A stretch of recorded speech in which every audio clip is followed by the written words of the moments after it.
Hey guys, it's JJ. Welcome back to the Laredo State Dynasty, where we just came off a season where we made it to the semi-final and ended up with a brutal defeat against Georgia.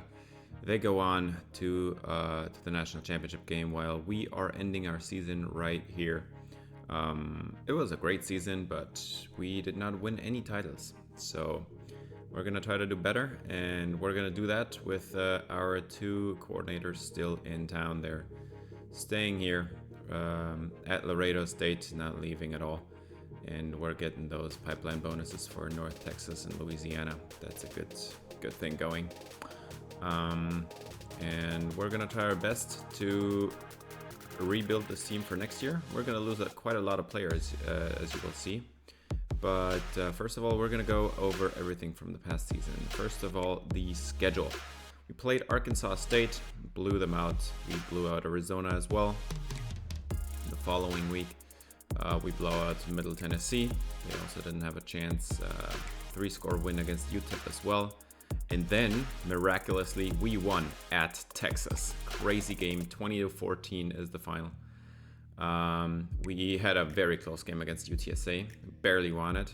Same thing with Baylor, and then we had a blowout win against Texas State, blowout against Sam Houston, blowout against Rice, and the biggest blowout of the season against Houston. And then Texas A&M was another close game, but we win it. And great season. We went undefeated, and then we lose to Oklahoma in, I think it was like 7th overtime or something. Ridiculous game. Lose against the Sooners in the conference championship game for the Big 12. And then UCLA was our opponent for the first one of the playoff. We barely win it, scrape out a win.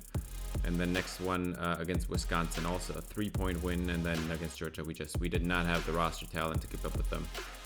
Even if I had managed to have some better play calling in there, we should have ran the ball more. But we did not stand a chance here. And that 19 points, by the way, includes a safety and a 75-yard touchdown by our lead receiver. Like, take those 9 points away, and then you're left at 10. It was just not a great game.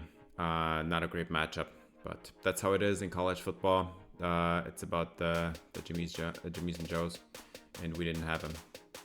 These are all the conference championship games. Boston College over Penn State for the Conference USA championship game, which is to say the New England conference.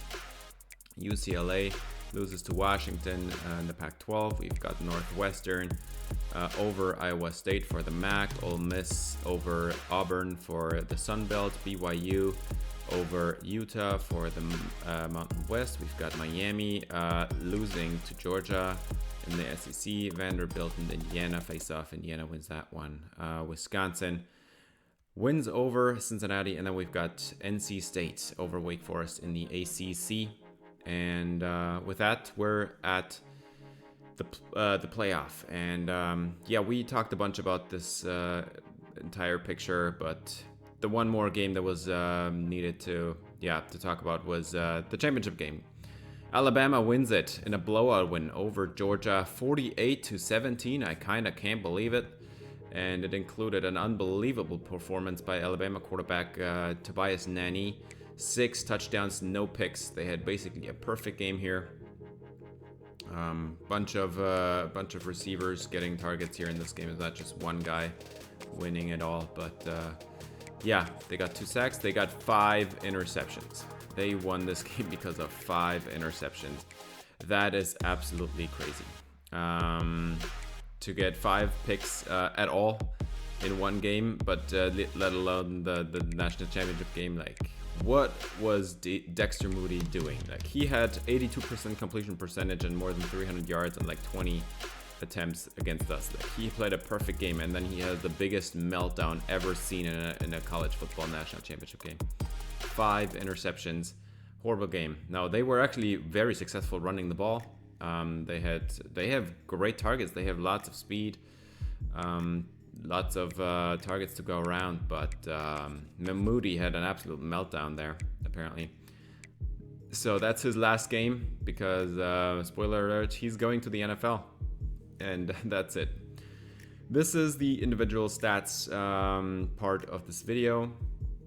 Wayne Estrada finishes his senior season with 4,463 yards, 63% completion percentage, 47 touchdowns to 12 interceptions. I think this is a really good season for Estrada.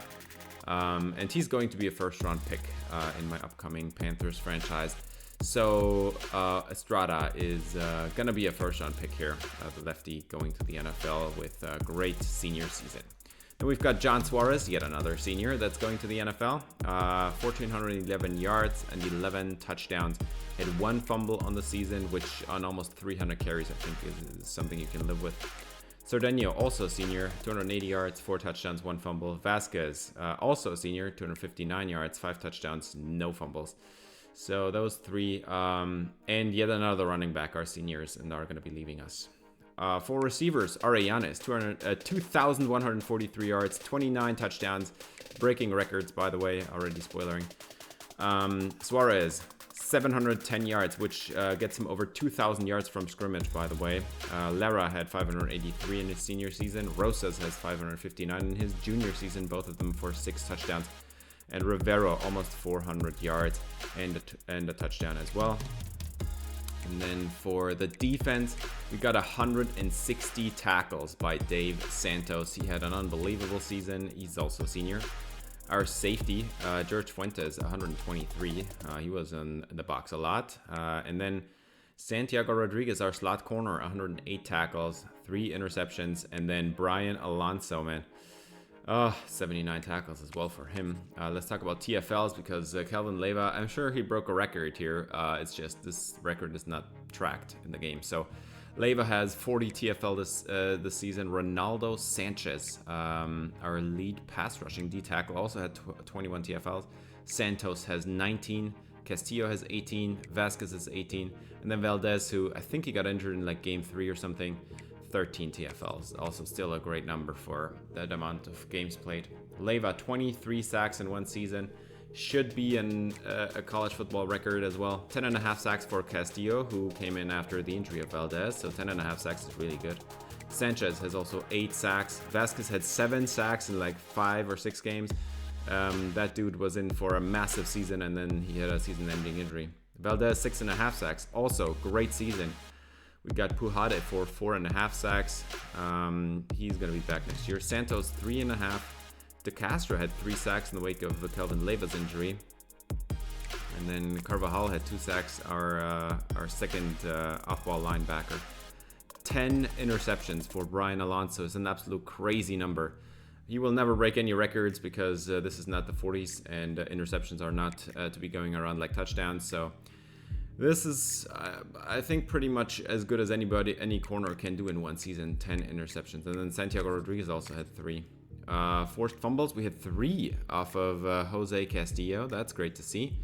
But he's a senior, so he's also done. Valdez had 2 forced fumbles in like the first 3 games. We got Kelvin Leyva, the Heisman-winning edge rusher, got a sack, a forced fumble. George Fuentes got 1, and Pujade also got 1 in there. Now we're going to the national stats here, as Estrada is 2nd in yardage here across the country, and also 2nd in touchdowns. Nani has 5 touchdowns more than him and 6 interceptions less than him, so Nani has an unbelievable season. Kutubides leads the country in rushing yards. Suarez not far behind, and I should have ran it a lot more for him just so that he could lead the country. But both of them have around 10 touchdowns, and there is other running backs that have more, and one of them is Deontay Keenan. We faced him here. He's from Georgia, 1,200 yards and 13 touchdowns. Great season by Keenan. Now, it was not even close. Receiving yards, Arellanes, 2,143 yards and 29 touchdowns. Both led the country almost by like doubling the stats of the next few. So nothing to talk about there. And then sacks. Yeah, you have to sort this by conference, but Leyva led the country. So this is just the Big 12 here displayed, but if you sort nationally, it's not going to show every pass rusher, so you don't actually see everybody. If you search by conference here, you see the actual numbers. Alonso also led the country, 10 interceptions, leads the country this year as well. So Leyva and Alonso having great senior seasons as well. And then for forced fumbles, this does not lead the country, but all these defensive stats, you can only track them properly here if you sort by conference. And yeah, we had tied for the leading conference, Jose Castillo. Team stats. Best offense in the country, Laredo State. Now the sad thing about this is not per game, sadly, so these numbers are inflated. Passing yardage, Alabama, they moved on to win it all, and they have the best passing offense in the country. But per game, I think we're better than them. Rushing yards, we're 4th in the country. Penn State, I don't even think they were in the playoffs, so I think they only played 13 games and they still led the country by far. Cincinnati and Georgia follow. We are 4th in there, 1,900 yards. I think we have a pretty good offense, like splits-wise. We're running and passing pretty balanced. Points per game, USC, they were not even in any conference championship game. They were not into the playoffs, I think, so they are leading the country. They must have had a pretty awful defense then. Oklahoma is in there, up there. Alabama is up there. Obviously, Laredo State's up here. Georgia is missing for some reason, but this was a pretty solid offense. Passing touchdowns, Bama leads there as well. No surprise. They also lead us in rushing touchdowns, but yeah, they just had an even better offense than we did. Laredo State 47, that's second in the country. Leading rushing touchdowns, obviously Penn State, but Georgia is close behind in second place. That's good to see. So they actually had a really prolific offense. They just ran it in a lot more. Now, first downs, we have the most in the country. I think this stat is kind of skewed because I'm playing all these games and everybody else is simulated. But apparently we led the country by almost 100 first downs. Defense. These stats are going to be skewed as well. Apparently, Bama has the worst defense in the country. No, they just played the most games. I'd say if you divide this up per game stats, this would be a lot more interesting to talk about. But we outgained our defense by I think about 1,000 yards, so I think that's good stuff. Rushing wise, we actually the fact that we played 16 games this season and we're that far down the list here is telling us we had an absolutely epic run defense this year. Not sure if this is gonna keep up because we're gonna lose a few players. Lots of seniors here, obviously. Points allowed is something that, I mean, we're gonna be up here. This is like the lower bottom, the bottom third basically. But it's not points per game, which that would be a lot more interesting to talk about. Now we do have the most sacks in the country, and that's probably also by per game if you divide this up because we're leading the country so far. But Georgia was in second, 52 sacks, and they absolutely destroyed our O-line in that game, and that's why they were up there as well. Fumbles that we caused, I mean, we're pretty far down the list here. That's not good. Five fumbles forced and recovered. That's not much. And then interceptions, we collected 15 apparently, which that seems really low, but it was 13 by our two best corners, and then that's it. We definitely need to force more turnovers, but the thing that's good about this stat is it means even though we didn't force that many turnovers, it's like 20 in 16 games, it's just one, a little bit more than one per game, tells us that our defense was still good even though we didn't force turnovers. Now on percentages, we're having a great third down and fourth down percentage, so not much to work on there. But we're gonna lose our leading passer here, so we're gonna have to get back up there next year. Red zone efficiency, this is not great actually. Not even 50% of our red zone attempts led to touchdowns, and barely 60% led to points at all. That's not good. We need to work on that. Defensively, we were actually at the top of the country on that stat, top 10 I think.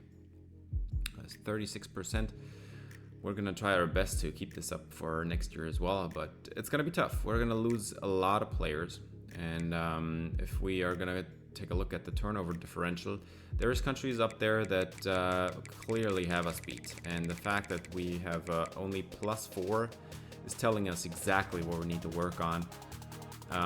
We gave up the football 16 times in 16 games. I mean, it could be better, but we also took it away only 20 times, so it's just, I mean, we did force a lot more fumbles than that. I think we in total forced like 8 or 10 fumbles or whatever, but we only recovered 5, so something to ponder here. But we're gonna lose our top 2 edge rushers, so I don't know that that's gonna get better. Now, college football records. Kelvin Leyva has the career sack record for everybody ever in college football, 64. Probably not going to get broken anytime soon here. For Laredo State career records, we have Wayne Estrada. He leads. He has this record with almost 13,000 yards. We got Joshua Arellanes with 3,000 receiving yards, and he only played like 2 real seasons. He's a redshirt sophomore, like he has played 2 seasons. Jaquez Lera leads has the receptions record, 248. And then Wayne Estrada has the touchdown record, 113. Probably not gonna get touched that soon. Kelvin Leyva, 64. Obviously, that's something you take over. And then Joshua Arellanes also has the touchdown catches record. Now, the other 3 that are left, we're not going to touch them, I think, because it's just too far out to reach. LaDainian Tomlinson and the DB record, definitely not. That's just not happening. For season records on the national level, 2,143 yards was a record-breaking season for Joshua Arellanes. So he has now the season receiving yards record. Also season touchdown catches record. Joshua Arellanes with 29 now. So those are both records that I don't think are going to be broken anytime soon. I would expect Arellanes to leave for the NFL anyway, so somebody has to build back up there. For the Big 12, we've got obviously exactly those same 2 records, because I mean, if you have it at the national level, you also have the conference record, obviously, but we also have another record for the Big 12. Kelvin Leyva, 23 sacks. That is a Big 12 season record, but it is actually not a national sack record. And then for the Laredo State records, we have broken every record except the 2 ones set by LaDainian Tomlinson. So I do not have much confidence we're going to break those at all. But yeah, it's the same ones. It's Wayne Estrada, 4,463 passing yards. Arellanes, 2,143 receiving yards. Arellanes, 117 receptions in 1 season. Wayne Estrada had 47 passing touchdowns this season. Joshua Arellanes had 29 touchdowns receiving touchdowns this season. Leyva with 23 sacks, and then Alonso with 10 interceptions. I don't think all of these records are going to be broken anytime soon, unless Arellanes comes back for his junior season, which I do not think he should be.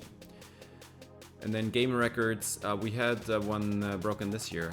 Joshua Arellanes, 280 receiving yards, and I think in the same game even, we also broke the touchdown catches. Everything else probably not going to be toppled anytime soon, because you would need 4 interceptions, for example, or like 8 passing touchdowns. That's just basically not possible.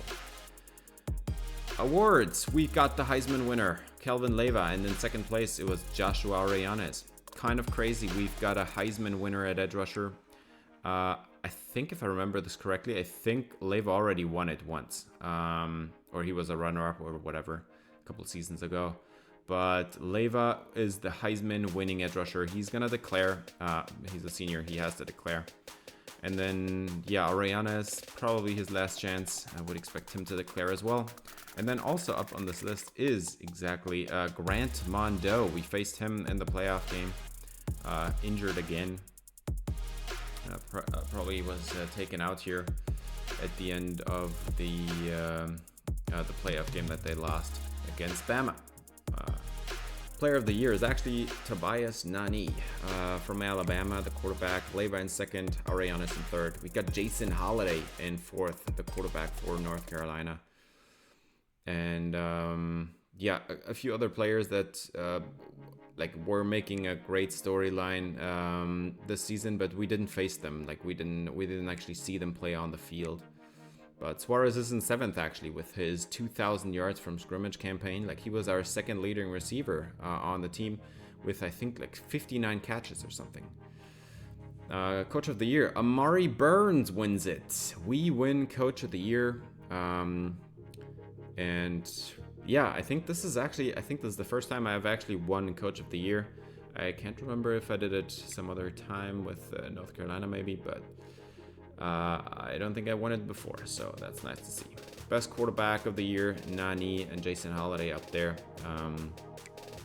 We also see Grant Mondo down there at the list at 8th place, and then Wayne Estrada in 11th. Which, I mean, also Stanley Westbrook's obviously for Texas State. We faced him this year as well. Wayne Estrada only in 11th. I think it was a few too many interceptions and that pushed him down this list, but he had a great season. And yeah, I'd say his pro comp, honestly, it kind of has to be Peyton Manning, man. Big arm, throwing it down the field, all over the field, not that mobile. He's going to go to the NFL, and I think he's going to be a top 5 pick.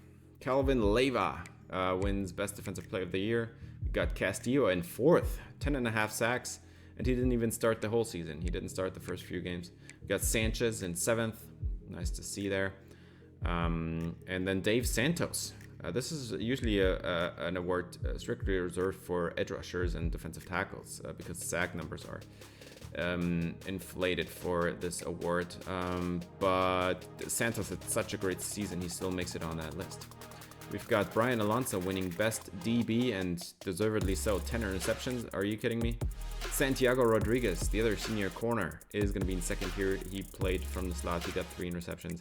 We got our safety, George Fuentes, in there. He had 123 tackles or whatever, so flying all over the field. And then Elias Costanzo, our other safety, also. So John Suarez actually wins Best Running Back. I think that it comes down to the receiving stats for him, because he did not have the most rushing yards or touchdowns in the country, not even close on the touchdowns, but his receiving production pushes him up this list. Keenan is in second, and Tyler Katuvides, I think he should have won it just purely based off the running, but if you take the receiving stats into account as well, more than 2,000 scrimmage yards is hard to beat. Best receiver, I mean, is it even a question? Like, do we even have to talk about this? It's gotta be Joshua Arellanes, man. When have you seen last a 2,000 yard campaign by a college receiver? Lombardi Award is the best defensive lineman of the year. Calvin Leva obviously first with 23 sacks, but George St. John, we remember him from the last game. He's in second here. We've got Jose Castillo in 5th place, 10.5 sacks. He's gonna do that for you. And then Ronaldo Sanchez in 9th place. He had a decent season, 23 TFLs, 8.5 sacks from defensive tackle. That's really good. And yeah. The Unitas Golden Arm Award is going to go out to the best senior quarterback of the year. Jason Holiday is that, apparently. I do not agree. Stanley Westbrook's in 4th, Grant Mondo in 5th, and Wayne Estrada in 7th. Those are the guys that we remember from this season. And yeah, yet again, I think Estrada's interception number is just a little bit too high there. Calvin Leva, he wins best defensive end. I mean, if you're best defensive player of the year, you're obviously going to be best defensive end if you're a defensive end. George St. John in 2nd, Castillo in 4th, and yet again we see that Denton Ritter kid from Alabama here in 5th.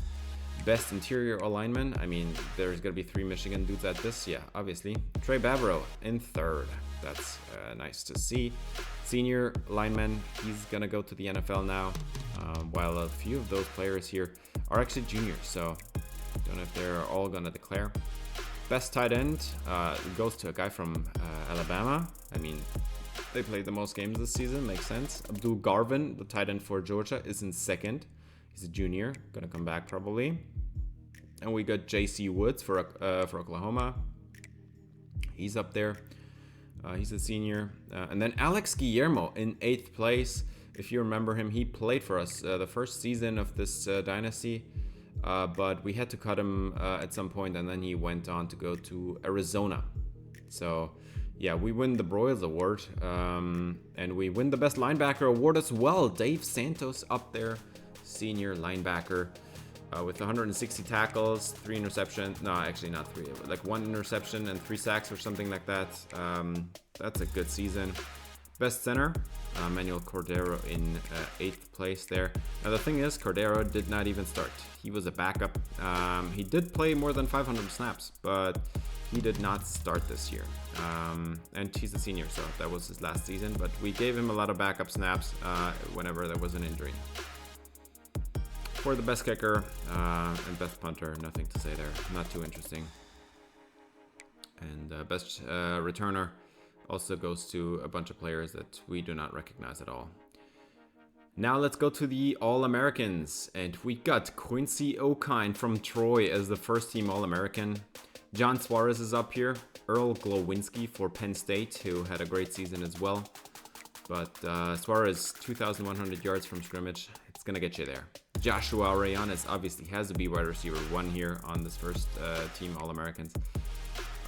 We've got a lot of players that we do not recognize from any games that we've played or any teams that we faced this year. Max Clinton, a right tackle from Texas. Got to recognize that dude. George St. John for Georgia here as an edge rusher. He's up on this list as well. He had a great season, no doubt about it. And then we've got, I do remember Brian Alonso, obviously. 10 interceptions should be enough to get you up there. And the rest of these players really doesn't mean that much to me. So we're gonna have to go on to the second team and hope that there is a few more players from the Ocelots. A few more Ocelots making this list. Henry McRae, don't remember him. But Tyler Kutuvides for Oklahoma. Yeah, he had a great season. Like 1,700 yards from scrimmage. We're going to see him at the NFL, obviously, as well. I don't remember much of these guys, but we remember this guy, Alex Guillermo, second team All-American on the national level. The ex-Ocelot had a great season, apparently. And he's a senior, so he's going to go to the NFL. We've got guard here and Jimmy Trueblood. He's a junior, probably going to come back. We've got, who do I remember from this list? I do not remember anybody. This is all players in different conferences that we didn't face at all. We did face Arizona, so that Zach Kenyon guy down there from Arizona could recognize him, but don't really remember. So let's go to the freshmen. We got a couple. Up on this list is actually lots of players that we have not seen at all. So yeah, Brian Gonzalez, actually we did see him because he played for Boston College and we faced him in the beginning of this year. We've got Cole Dimperio. He was also a backup here to Rocky Mares, our left guard. He did get quite a few snaps as well. We had some injuries to deal with there. And then I think Kevin Portilla is somebody that I recognize here, somebody that I tried to recruit once. We got Mateo Alonso, first year starting. He was a starting corner. He got 1 interception this year, but he had a great season. He faced all the number 1 receivers because he's got the athleticism to cover them. And then George Fuentes was a freshman starter as well at safety. So he makes this list as well. And then we're gonna go to the Big 12 All-American, and this should be full of our players. We got Grant Mondo for Oklahoma, actually, as the quarterback 1. We got John Suarez. We got Tyler Kutuvides. There is no surprise there. We got Joshua Arellanes. We've got Javier Casas. We've seen him quite a bit over these last few years, and he's a senior, so he's gonna declare as well. We got Zach Flanagan from Texas A&M. Recognize him as well. J.C. Woods for Oklahoma. We played against him quite a bit. We got 4 Texas offensive linemen as We've got Woodhead and Clinton on the right side there, locking up the Texas D-line. We got Emmanuel Valdez made it for some reason. He had 6.5 sacks and left was done for the season after week 3 or something. Valdez makes this list. This is crazy. But Kelvin Leyva does not with 23 sacks. Are you kidding me? Ronaldo Sanchez also makes this list. No surprise. He had a good season. And then we've got Carvajal and Santos, our 2 starting linebackers. We've got Adrian D'Amico for Texas. Brian Alonso makes this list. He had to Ricky Dubose, the strong safety for Texas. And the punter is actually from our team. And then for the second team All-Americans, still no Wayne Estrada.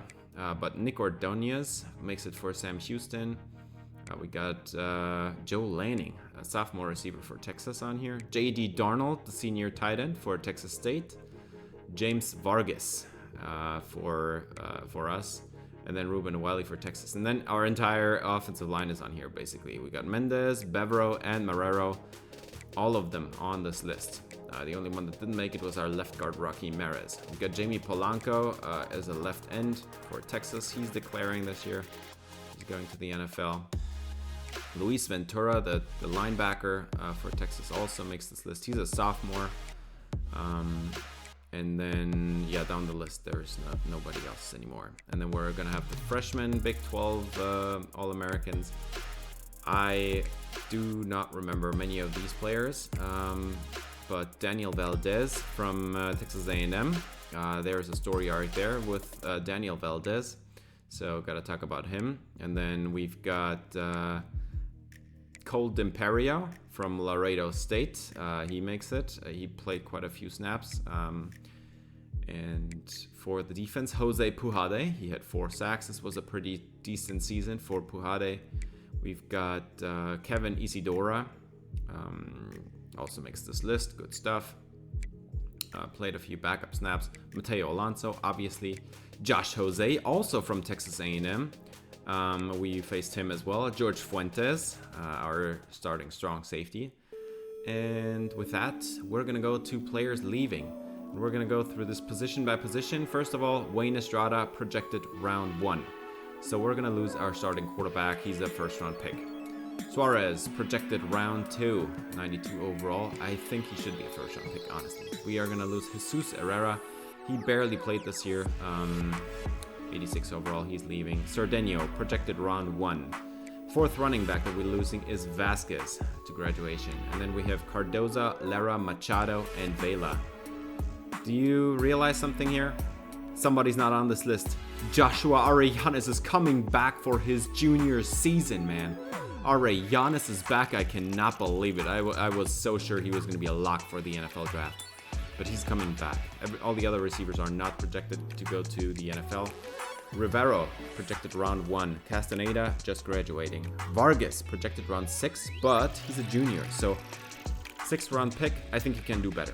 I think we can convince him to come back and be like a 2nd or 3rd round pick next year. Maybe a 1st round pick, depending on how training goes. So we're going to try that one. Vargas has to come back because we're, as you can see in a second, and he has decided to stay. So Vargas is back. We're going to lose our entire interior O-line. We're losing Rocky Mares, projected to go in the 6th round. We're going to lose Cordero. He's a center. Now the thing is, he hasn't even been starting, but he was a backup for everybody on the interior line, so he still had more than 500 snaps. And then Bavaro also going round 4 probably as an ideal role. Valdez projected round 2. I mean, that makes sense. He was injured the entire season, but he has the athleticism and upside of a 1st round pick. Castillo is gone. Kelvin Leyva projected round 3. Dude, he's a Heisman winner. What are you talking about? He's got to be a top 5 pick. Okay, whatever, dude. Ronaldo Sanchez graduates. Vasquez graduates.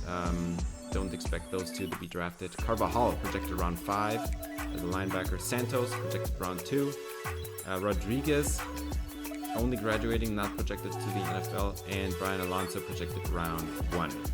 So we're going to be losing our quarterback, 4 running backs, 4 receivers, 2 tight ends, 3 interior offensive linemen. Both our starting defensive end, 1 starting defensive tackle, both our starting linebackers, and 2 of our 3 starting corners. That's everybody we lose. Now let's take a look at all the other teams that are going to be losing players. And one of them is going to be Tyler Kutuvidez, 94 overall, going to the NFL as a first-round pick. Grant Mondeau, actually not going to the NFL at all. I'm kind of shocked, but he did have a very good career at Oklahoma, and we will see him in the Panthers Dynasty as a UDFA player. Texas, they lose a lot of players here. Max Clinton, the right tackle, 91 overall first-round pick.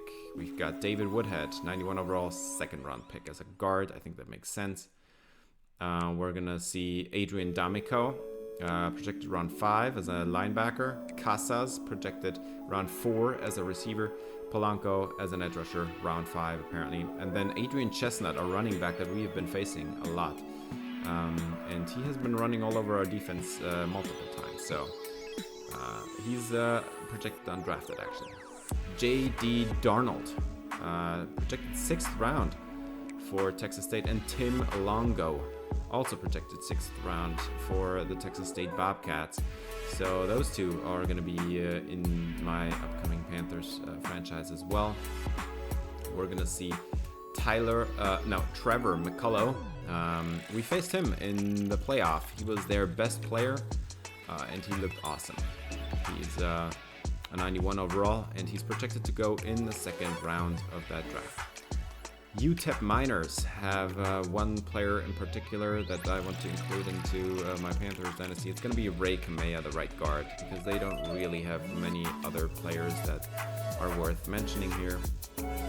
But Ray Kamea is definitely somebody. And then we've got Brian Banfield for UTSA. He has run over our defense also quite a bit. So we're going to see him at the NFL as well. 88 overall, projected to go 7th round for the Roadrunners. And then we've got the Wisconsin Badgers. We just faced them in the playoff, and their best player was Dorian Watford, who is a defensive tackle that made it kind of difficult to run on them. Projected 3rd round, and they apparently did not want to retain him, even though he's not a senior. Joey Machado, a tackle that I actually tried to pursue into coming here in my first season of recruiting for this Laredo State Dynasty. He's going to the NFL as well. We're also going to see Jamie Lopez and Alex Guillermo, 2 ex-Ocelots who had pretty decent seasons turning out here at Arizona. They're going to go to the NFL as well as UDFAs. And that's it for Arizona. We've got Arkansas State, who have quite a few players that were on our team once upon a time. Manu Cardoza, he's the only senior of those players, and he is going to be declaring, going to be in UDFA as well. 81 overall. It's not going to be good enough, but he did pick us off once. So actually, I think it was twice even. Deontay Keenan, yeah, obviously. He's a junior running back, and he is declaring early 2nd round pick. George St. John, projected to be a 1st round pick. He's going to be a top 5 pick, in fact. I'm going to make sure. Dexter Moody, the quarterback, projected round 3. And who can blame you? That meltdown in the conference championship in the national championship game there, 5 interceptions. I mean, that's going to push you down a few draft boards here and there. He's going to go to the NFL as well. We've got Avery Dunham for Houston. He's their best player by far. He's a tight end. And he is declaring early as a sophomore, 21 years old. Nice to see. And that's just great stuff from all these players leaving. Now this next part of the video is going to be very long. We're going to talk about all these players that are leaving, everybody that I just showed, and their projections and stuff. We're going to talk about how good they were and what they're doing at the NFL. Estrada, he has his throwing accuracies in the 90s, except the medium one is 86. He's a great deep ball thrower with not a lot of mobility, but he's got a good arm, a decent arm, I'd say. And with the kind of season he had, he does have a little bit of speed, a little bit of mobility, just not the fastest. Total over his career, he had almost 13,000 passing yards. He had, oh my god, how many is that? 95, 105, 113 touchdowns, and a total of 31 interceptions. He had his completion percentage rise over the years, along with his yards per attempt. So every season he got a little bit better and a little bit better and a little bit better. And then his breakout season was this last year, where he had more than 4,000 yards. Rushing stats, I mean, sack yardage is included in here, so obviously these numbers are not great. Took a lot of sacks as well. We actually only took one sack against Georgia, but probably about 15 QB hits, or maybe 18 or something. But yeah, Estrada is going to be a round 1 pick in my Panthers draft, or in the second year of my Panthers franchise. Second draft, he's going to be in there. And then we've got John Suarez, 4-star running back out of Odessa, Texas, 5'10", 206, out of Southwest Texas. He is maxed out here. He's an elite level elusive back. He's got great carrying ratings, great catching ratings across the board. He has elite catching ratings, actually, and look at those route runnings as well. He is gonna be a second-round pick, and I think the story also makes sense on that one. He's a great athlete, not a great. He's a good athlete, not an elite one, also not an average one. He's a good athlete, but he has 4 seasons of carrying the rock, almost 4,000 yards running. He has amassed 22, 25, 34 touchdowns over that time. He also had almost 60 receptions this year. So in total, 330 touches in his senior season. It makes sense that NFL teams are a little bit wary of that and don't want to have a running back, a 23-year-old running back on their team that has already had like almost 1,000 touches over his college career. So it makes sense that he's not a first-round pick to me. Tavares Cerdeño, 5'8", 178, a former 4-star receiver who is now a receiving back. Cerdeño can do both, and he did not play much this senior season. He got the backup snaps. He's a solid route runner. He's got elite catching ratings for a running back. He's a pretty good elusive back with pretty good break tackle, spin move, juke move. He doesn't have any power at all, but he is a great athlete that didn't get many touches in college. So that makes him a prime target. Like, he's projected to go in the first round. I'm gonna make him be like a late first round option. He had one season where he almost had 1,000 yards, so he showed off what he can do. We know he can do it. We just know that John Suarez can do it better. John Suarez is an injury-prone running back, while as Tavares Cerdeño hasn't even had more than 400 touches over his, or maybe 500 with his receiving. Maybe he has 500 touches over his collegiate career. So yeah, makes sense that Cerdeño is maybe a late first-round pick, even though he was not the starter this year. He still had some touches, and he showed the explosiveness that we want to see out of an NFL running back. Jesus Herrera. Oh, by the way, my comp, by the way, is Jahmyr Gibbs for him. Let's go on to Jesus Herrera, 6 foot 193, a receiving back.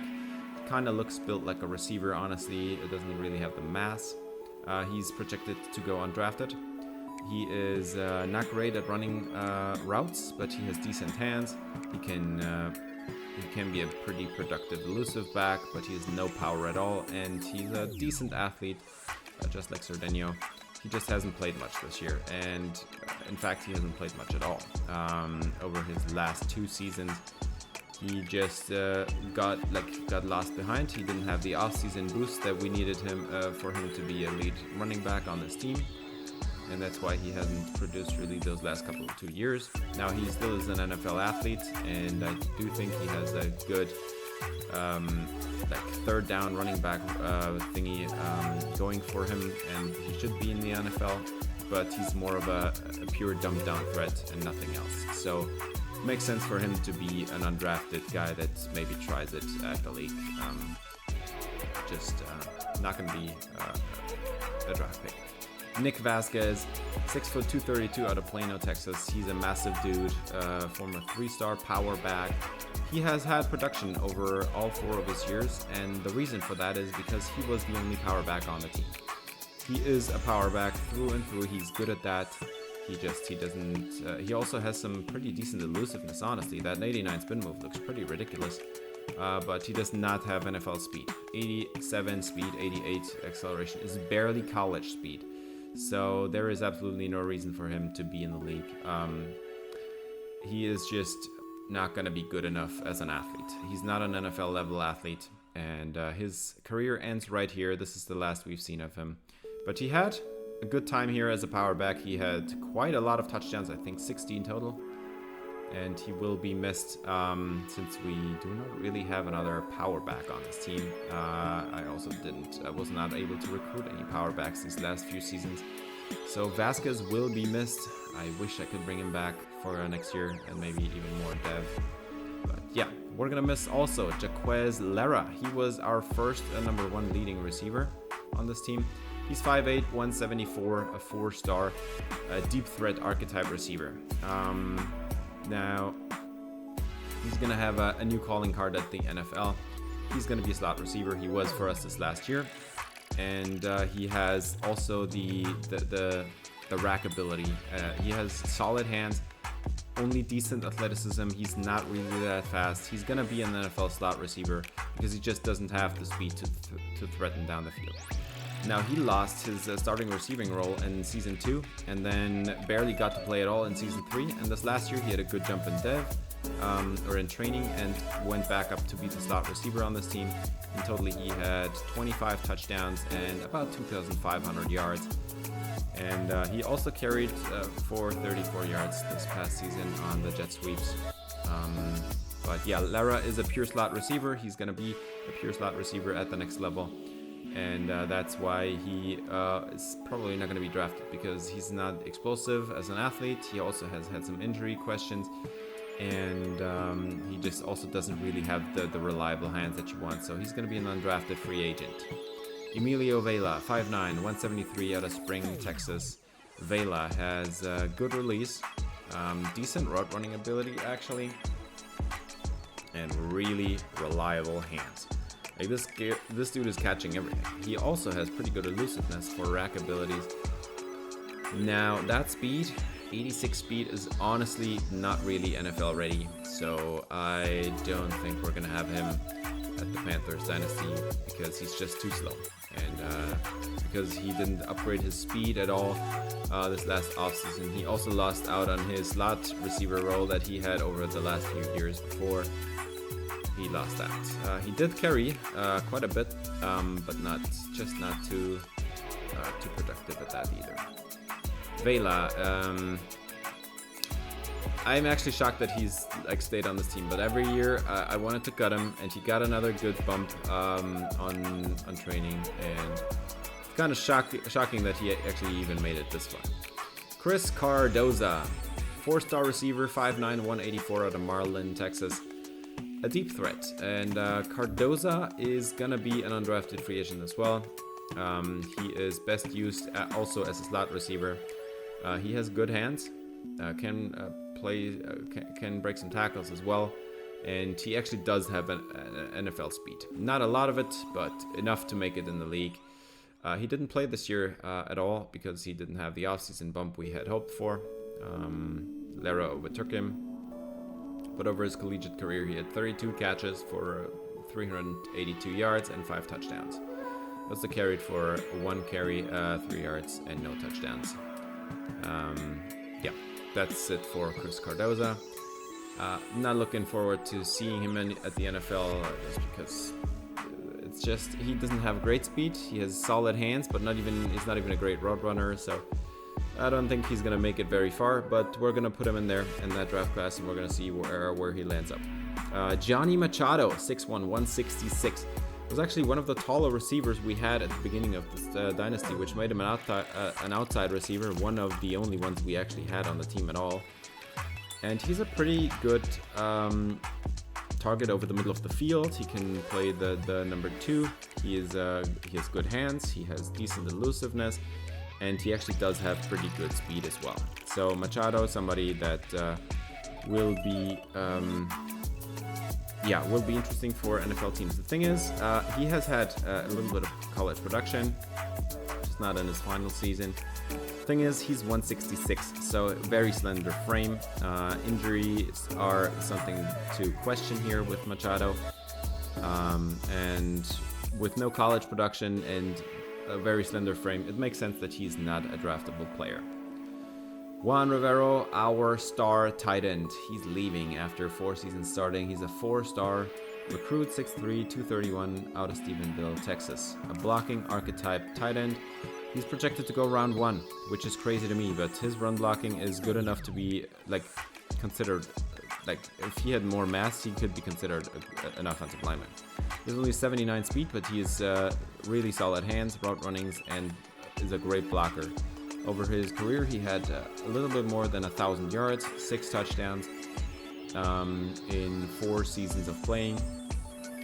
He didn't actually start his freshman season, his freshman season, but he then took over for season 2, season 3, and season 4. He was dump off target mostly. He's more of a possession tight end here, gonna be at the next level as well, but he's elite at that.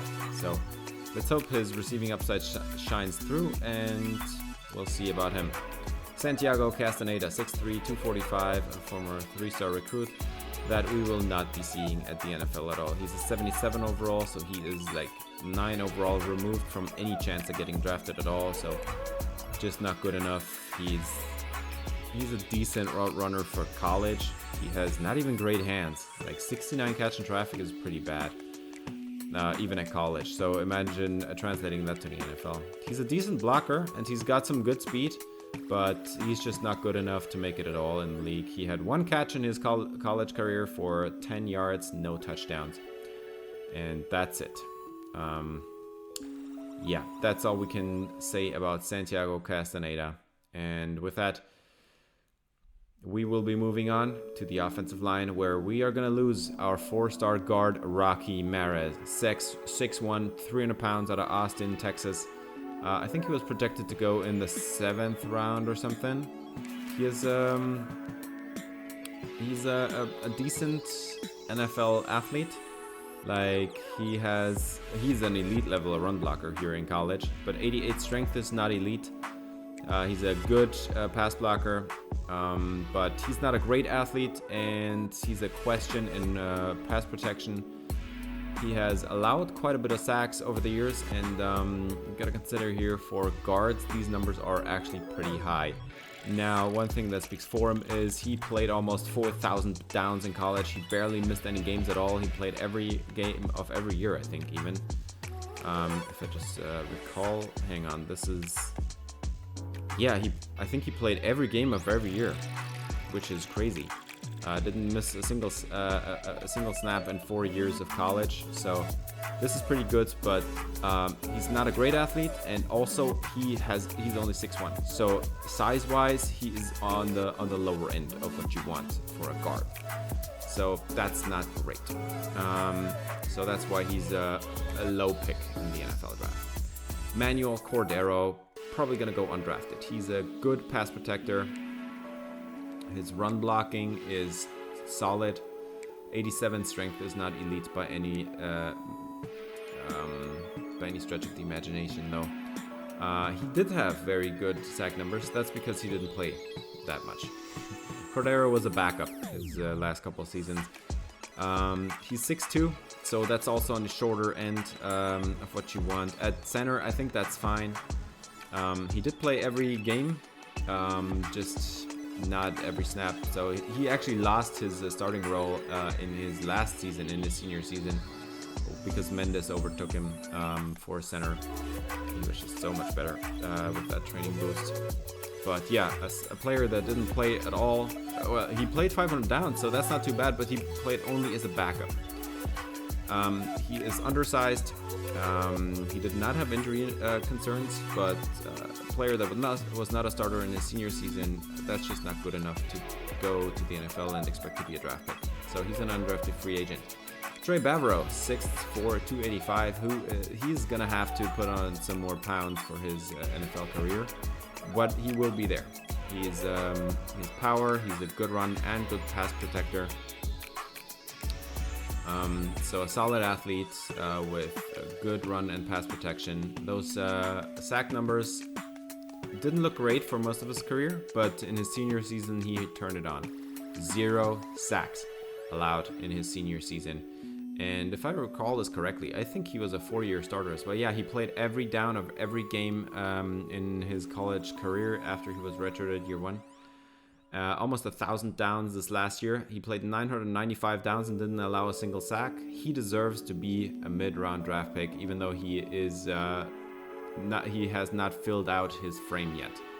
He is 6'4". That's good size for a guard, I'd say. So. And he's not the craziest athlete, so it also, like, that would explain why he's not a first-round pick. Emmanuel Valdez, torn pec, out 14 more weeks. He was hurt all season. He's a 4-star, 6'4", 269 out of Lancaster, Texas. A power rusher that, got derailed on his path to the NFL with an injury that terminated his final season. He could have been so unbelievably dominant. We would have needed his abilities, definitely. He's got 88 power moves, 81 block shedding, 67 finesse moves. So he's not the most dominant edge rusher ever, but he's the craziest athlete. What do I call a player that's injury prone, is the craziest athlete ever at the position, and missed his final season there? I call that a second round pick, which, yeah, you can't draft a player like that in the first round, honestly, but the athleticism is worth it to give him a shot in the second round. He had a total of, I think, 35 sacks over his collegiate career. Very dominant player when on the field, but was just not on the field every down. So I think it's fair that he's a second round pick. Jose Castillo, 6'4", 243, a 4-star recruit. He was a linebacker initially, but his upside as a linebacker was maxed out pretty quickly. He's got 88 finesse moves and 85 power moves. So he is, in fact, a better pass rusher than Emmanuel Valdez is.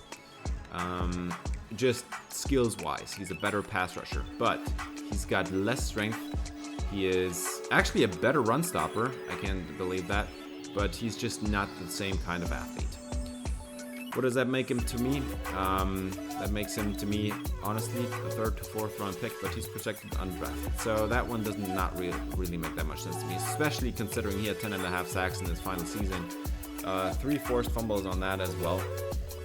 But yeah, probably gonna be a UDFA with some decent upside, but yeah, he's just not really a great NFL athlete. Calvin Leyva, 6'4", 228, a speed rusher, an undersized speed rusher at that. So he's the Heisman winner. He had 23 sacks this past season. He's got 85 finesse moves, 91 power moves. So over time, he turned his speed rushing archetype into a power rushing frame. And I think for the next level, he's going to have to bulk up. 88 block shedding is elite too.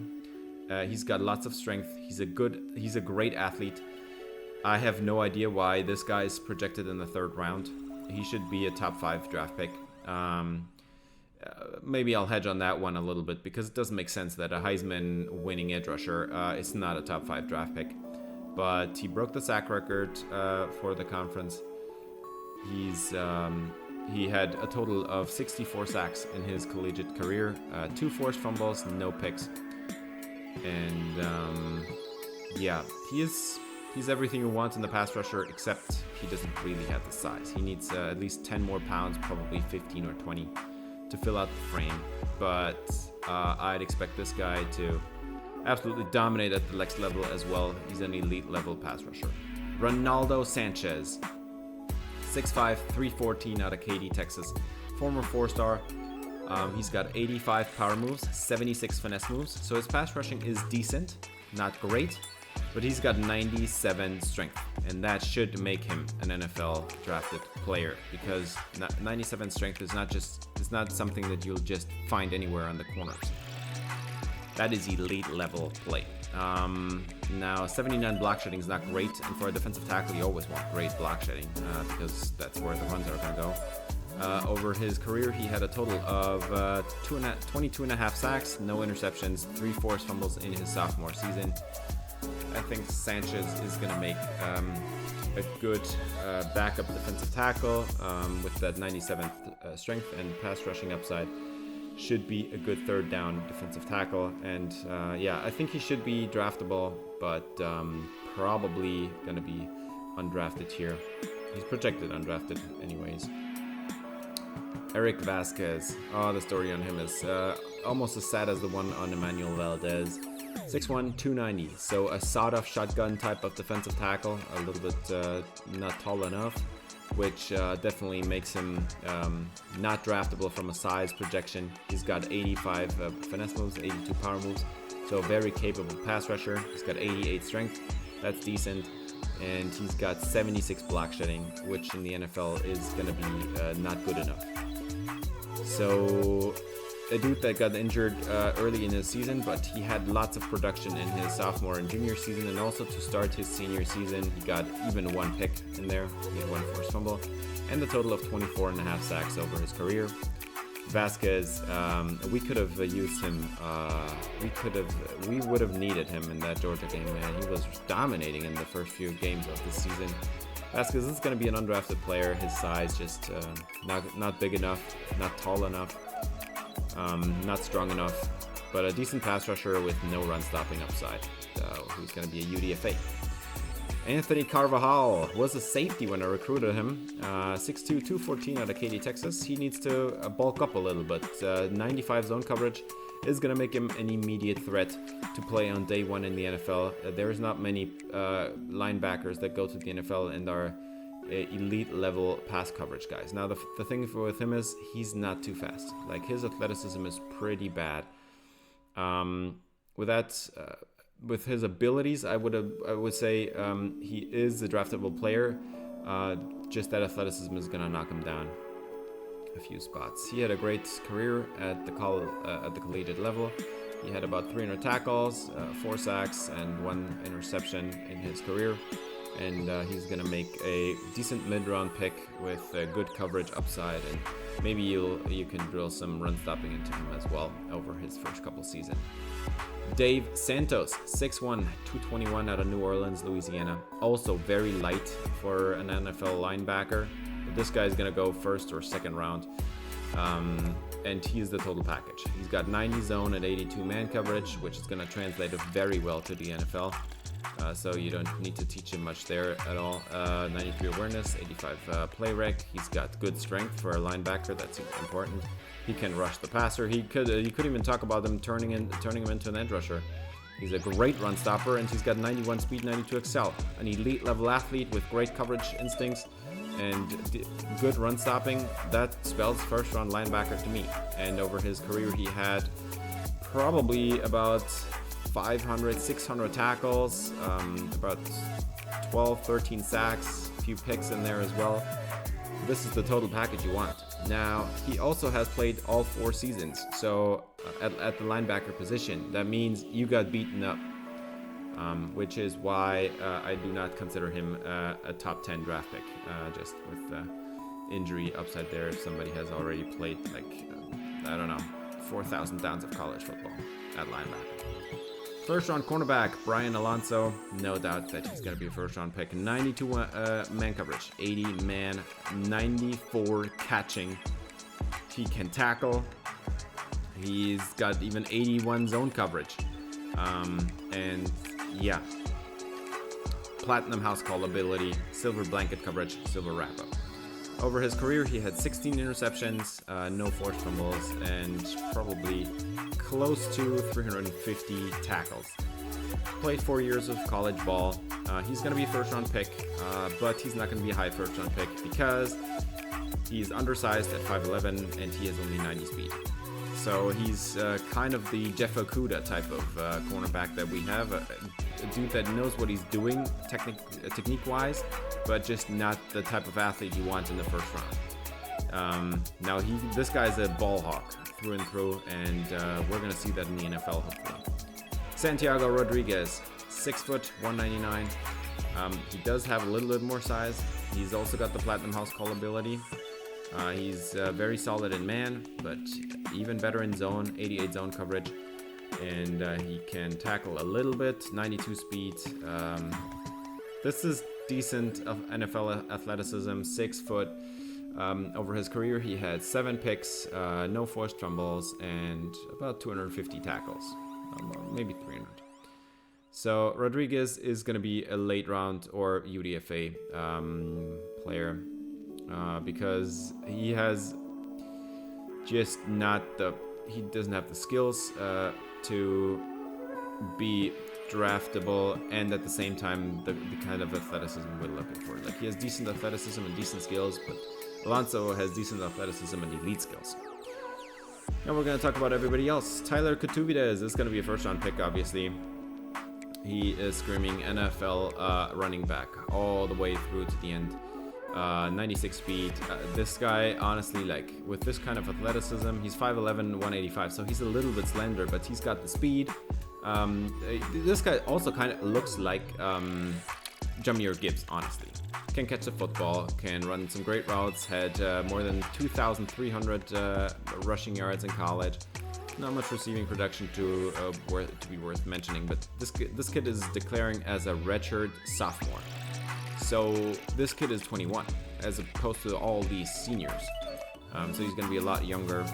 Doesn't have 1,000 downs or 1,000 catches played, or 1,000 touches, I mean, played at the collegiate level. So he's also not injury prone. Grant Mondeau, yeah, torn labrum, out for 1 more week. Yeah, his season was done after we played him. He played a great game against us, and then they lost to Alabama. Over his career, he had about 7,200, 300 passing yards, close to like 75 touchdowns, 11 interceptions. I mean, that's a great ratio. Had good yards per attempt, 66% completion percentage in his final season. Can rush, got some great yardage there as well, and that's a sack yardage included, right? So this guy's looking pretty good. But he's going to be undrafted because I don't know why. Probably because he doesn't have the accuracy stats.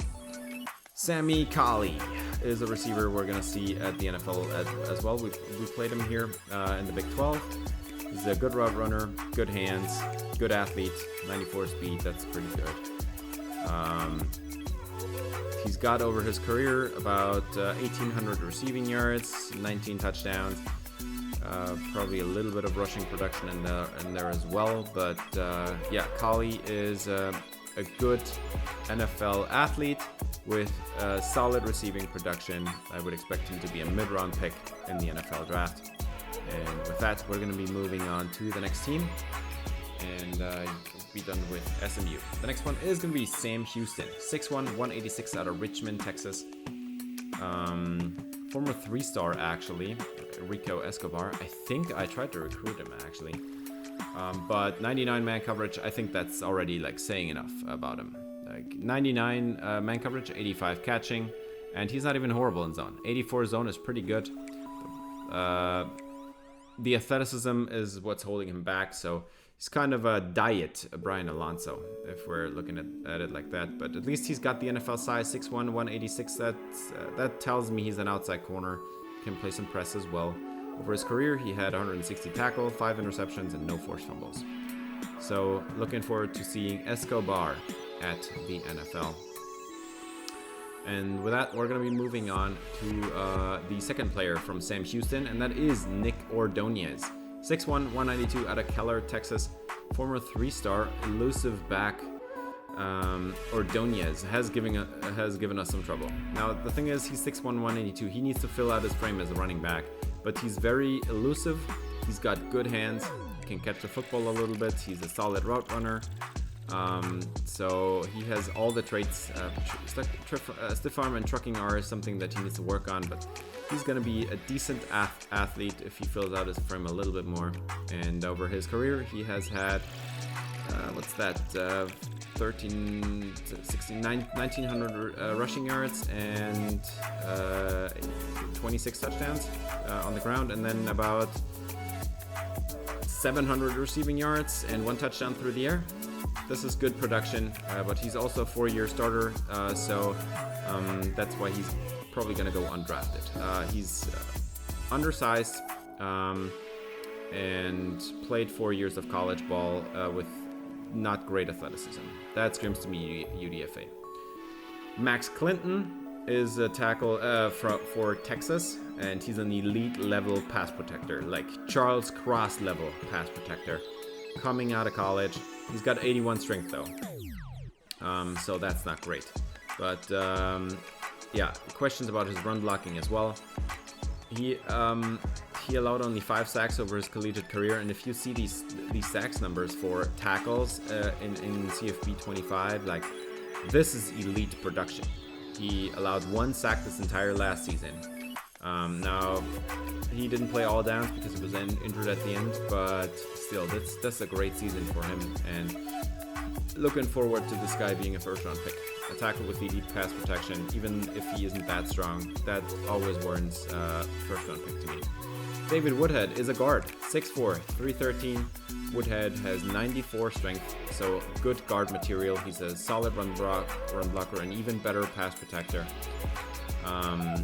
And he's projected to go in the second round, I think. Now, his protection was good this last year. He played, I think, all the downs for this last season. He did not get injured as far as I know, but Woodhead is a second round pick, and I think that's just due to positional value. I think this guy would also be fine as the first round pick. And with that, we're going to be moving on. Pass rusher Adrian D'Amico, 6'2", 253 out of Amarillo, Texas. He's a power rusher archetype. D'Amico has 85 power moves, 75 finesse moves. I mean, that does not scream elite pass rusher to me. What he does have is 87 strength, and that is elite to me. 85 block shedding. He's an elite level run stopper. 86 zone coverage. He actually can play off-ball linebacker, even better, I think, than pass rusher. So he's gonna be a Hassan Reddick, maybe. Can do everything. Over his career, like, he had only 2 sacks this last season. You're not gonna draft him off of his pass rush production. He's not a pass rusher. We're gonna see how this is turning out for Adrian D'Amico, but he can do it all, and that 86 zone coverage is no joke. It would be kind of wasted if we moved him to edge rusher. The next player we're going to be talking about is Javier Casas, a deep threat, 5'10", 201 out of Del Valle, Texas, 4-star receiver with elite level deep route running, good short and intermediate and release, great hands, solid elusiveness. He's got some power as well, non-injury prone, 93 speed, 91 SL. At 5'10", you would expect a little bit more speed, honestly, so that's why he's not going to be a first-round pick, but this guy is going to be a good mid-round pick for, like, just being a deep threat. Over his college career, he had 1,800 yards, something like that, and quite a lot of touchdowns as well. On the ground, he actually was highly productive here. Almost 400 yards and 7 touchdowns on the ground as well. That's pretty good stuff from Javier Casas. So he's got some upside, but he's also not the greatest athlete at that size. So that's why he's not a first-round pick. Jamie Polanco is a defensive end that is going to get drafted probably pretty highly. 6'3", 242. A great edge rush profile, 91 power moves, 79 finesse moves, so he also knows what he's doing. He's got 81 strength, but he's more of a speed rusher. Not horrible against the run as well, and 89 speed is elite level speed. Now this guy was transferred away from Texas Tech to go to Texas. His final season was kind of disappointing, but I think he was injured because those numbers do not like the ones that a starting defensive end should have. So I think he had some injuries in there as well, which makes sense then that he's more of a day 2 draft pick instead of a day 1 draft pick, if I'm being honest. But still, that athleticism warrants a second round pick, just like it did for Emmanuel Valdez. Adrian Chestnut is the running back we faced, and he was kind of a pain. 6'2", 233, a power back out of Houston, Texas. And he's a power back through and through. I think this guy is going to make a great wrecking ball in the league. He can also juke out some people. He's a great route runner. He can do it all. He's just not the elite athlete. And that's probably why we're talking about him as a UDFA. Probably not going to get drafted. But I think he has everything he needs. I do not understand why the game doesn't consider him a first round. Nah, first round is too high, but like a mid-round draft pick, like 3rd, 4th round or whatever. Doesn't have much receiving production, if I'm being honest, even though the ratings are a lot better than what's showing here on the production.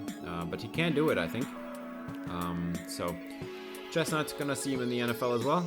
And with that, we're gonna be moving on to the next team. It's J.D. Darnold, the tight end for Texas State. Projected to go in the 6th round. He's a blocking tight end. And he's out of Tip City, Ohio. Went to Texas State. He's very good at blocking, but his hands are just not great. We're gonna take a look here. 69 catching. I mean, you can't tell me that that's an NFL tight end. Not a starting one at least. And he has 67 speed, so he's as slow as offensive lineman. Still, he had 547 yards this last season. In total, I think he has about, what is that, like 1,200 yards through the air, 7 touchdowns over his career. That's not too bad, not too shabby. I think he should be a late round draft pick just for his blocking upside. He could also like move to fullback maybe. But yeah, J.D. Darnold's gonna be in the Panthers franchise as well. And then somebody that had more than one big touchdown against us, Tim Longo, 6'5", 190 out of Orem, Utah. And yeah, that 190 is already scaring. Because like just looking at the ratings, this kid looks pretty decent. Like he's a very good route runner, short and underneath. Great hands, like elite level hands, and he's got all the speed he needs. 96 speed, 93 acceleration at 6'5" is crazy, but he is only 190, and he has never had a 1,000-yard campaign here in college. In total, I think he had about 2,300 yards and like 15, 20, 23 touchdowns. That's decent production, but just he didn't have the production in college, and he is only 190 pounds at 6'5". You need to fill out your frame, and that's why he's a late round draft pick and not an early round draft pick, in my opinion. So I think that also makes some sense. He also doesn't have the greatest route running. Like you can work on that. That needs to be a little bit better if you're gonna make it in the league. Trevor McCullough, 6'3", 232, the linebacker out of Modesto, California. Probably gonna be a first-round pick, and deservedly so. I think he's a total package. He's an elite level run stopper. He's got some power. Not a hit power, but he's got some power. He's very good rushing the passer as well. 96 zone coverage, like 92 speed, 92 excel. This is a first-round pick, in my opinion. And he has even played in 5 seasons. So in total, he racked up, not that many tackles, honestly. That's about 250 tackles. But he had four interceptions in the last 2 seasons, each 4 picks, and each a forced fumble as well. Like, this guy's a turnover machine with 96 zone coverage. I mean, this is a day 1 starter at linebacker at the next level. And that's why he's gonna go high. McCullough looks absolutely fantastic. Ray Kamea, 6'2", 281 out of Phoenix, Arizona. Kamea has, I think, the upside to be an NFL starter, but he's gonna go undrafted. And I think that is because he is neither elite at run blocking nor pass blocking. And I mean, he does have 99 strength, but he is not elite at either of those things, and he didn't have great production at the guard position, allowing 3 sacks and 4 sacks and 4 sacks. This is not great production. Also, On top of that, 6'2", 281. Really light. Like, you gotta put on 20 pounds to play at guard, at least. Probably 30. So he needs to work a lot on that. He might be a player that you might want to move to guard. Also, he's only 6'2", so like, I mean, that's still on the lower end of what you want at guard. Brian Banfield is a running back that's going to go to the NFL. 5'11", 196 out of Rochelle, Georgia. Not a great route runner. He's got some good hands. Like, he can't catch a football, but he's not a great route runner. So don't have that upside. Good elusiveness, but that 63 break tackle is going to lower his ceiling a lot. Also not strong and pretty slow. So he's a UDFA, definitely. College production, also not great. He was a starting running back for the last 3 seasons, and he didn't even break 800 yards, let alone 1,000 for any of those seasons. So this is not the kind of player you want at the NFL level. He's 5'11", 186, so he's undersized. He hasn't had college production. He's not a great athlete either, and he doesn't have any upside on third down. He has only 63 break tackle. That's to me a UDFA. Like, you need to work on some stuff. Dorian Watford, defensive tackle for Wisconsin. Massive dude. 85 power moves, 98 strength, and then he's got 79 finesse moves as well. So he's an elite level athlete with pass rush upside, and 85 block shedding is very good too. This guy's the complete and total package. Like, this guy has to be an early round draft pick. 8 sacks in his final season is great as well, and he's declaring as a redshirt sophomore. So he's 21. He forced 2 fumbles this last season as well. This guy's the total package. This guy's got to be like I mean, he's not an elite pass rusher, and he's not an elite run stopper either. So I don't think first round's in play, but he should be a second round pick. Joey Machado, a tackle that I wanted to recruit, and Arizona stole him away from me. 6'5", 300 pounds. That is perfect NFL size for a tackle. That is basically perfect. That's exactly what you want. 91 strength, good enough. Not elite by any stretch, but a good run blocker and a solid pass protector. Not elite, yet again. So in all 3 cases, the 3 things that are important, he's not elite in strength, he's not elite in run blocking, not elite in pass protection, but he's good at all of those things. His last season here at Arizona allowed 12 sacks. That's bad. That is really bad production, which is why I think this guy is going to be more of a mid-round draft pick, maybe a late-round draft pick. But he didn't have the production, and he's not elite at anything that would make him a first-round pick. And by elite, I mean elite for a college prospect. Jamie Lopez, we let him go. I had to let him go. He's a pure deep threat, can't do anything else. He's got solid hands, and he's got some good athleticism as well. Can break a few tackles. 90 speed, 94 XL, that's not too shabby. He only played 1 season. He had 816 yards and 8 touchdowns. I mean, he is a good deep threat. 6 foot, 176. He had only 1 season of production. He's not great at running any routes. He's a pure deep threat who lives off his speed, and his speed is not even game breaking. That screams UDFA or late round pick to me. Alex Guillermo, 6'3", 249 out of Sugar Land, Texas. Guillermo is a blocking tight end that just got named second team All-American, I think, on the national level. Guillermo has good blocking abilities, decent hands, not great in the route running. He's got good strength, actually, and he's decently fast. 81 speed is, for a college tight end here, pretty decent. We had to cut him after last season. He was our year 1 starter, actually, in this Dynasty. He had 423 yards, 2 touchdowns for us, 547, and 8 touchdowns for Arizona now. Combined, that's about 1,000 yards and 10 touchdowns over his collegiate career. But he's not crazy fast, he's not crazy athletic, and he's not a crazy good pass-catching tight end either. So that makes him, to me, more of a blocking specialist at the end of the draft. Manu Cardoza, 5'10", 185. This guy is definitely not getting drafted. And the main reason is athleticism here. He's got 88 man coverage, 93 catching, that is elite, both of those, but 73 zone coverage is not going to be going over well with NFL teams.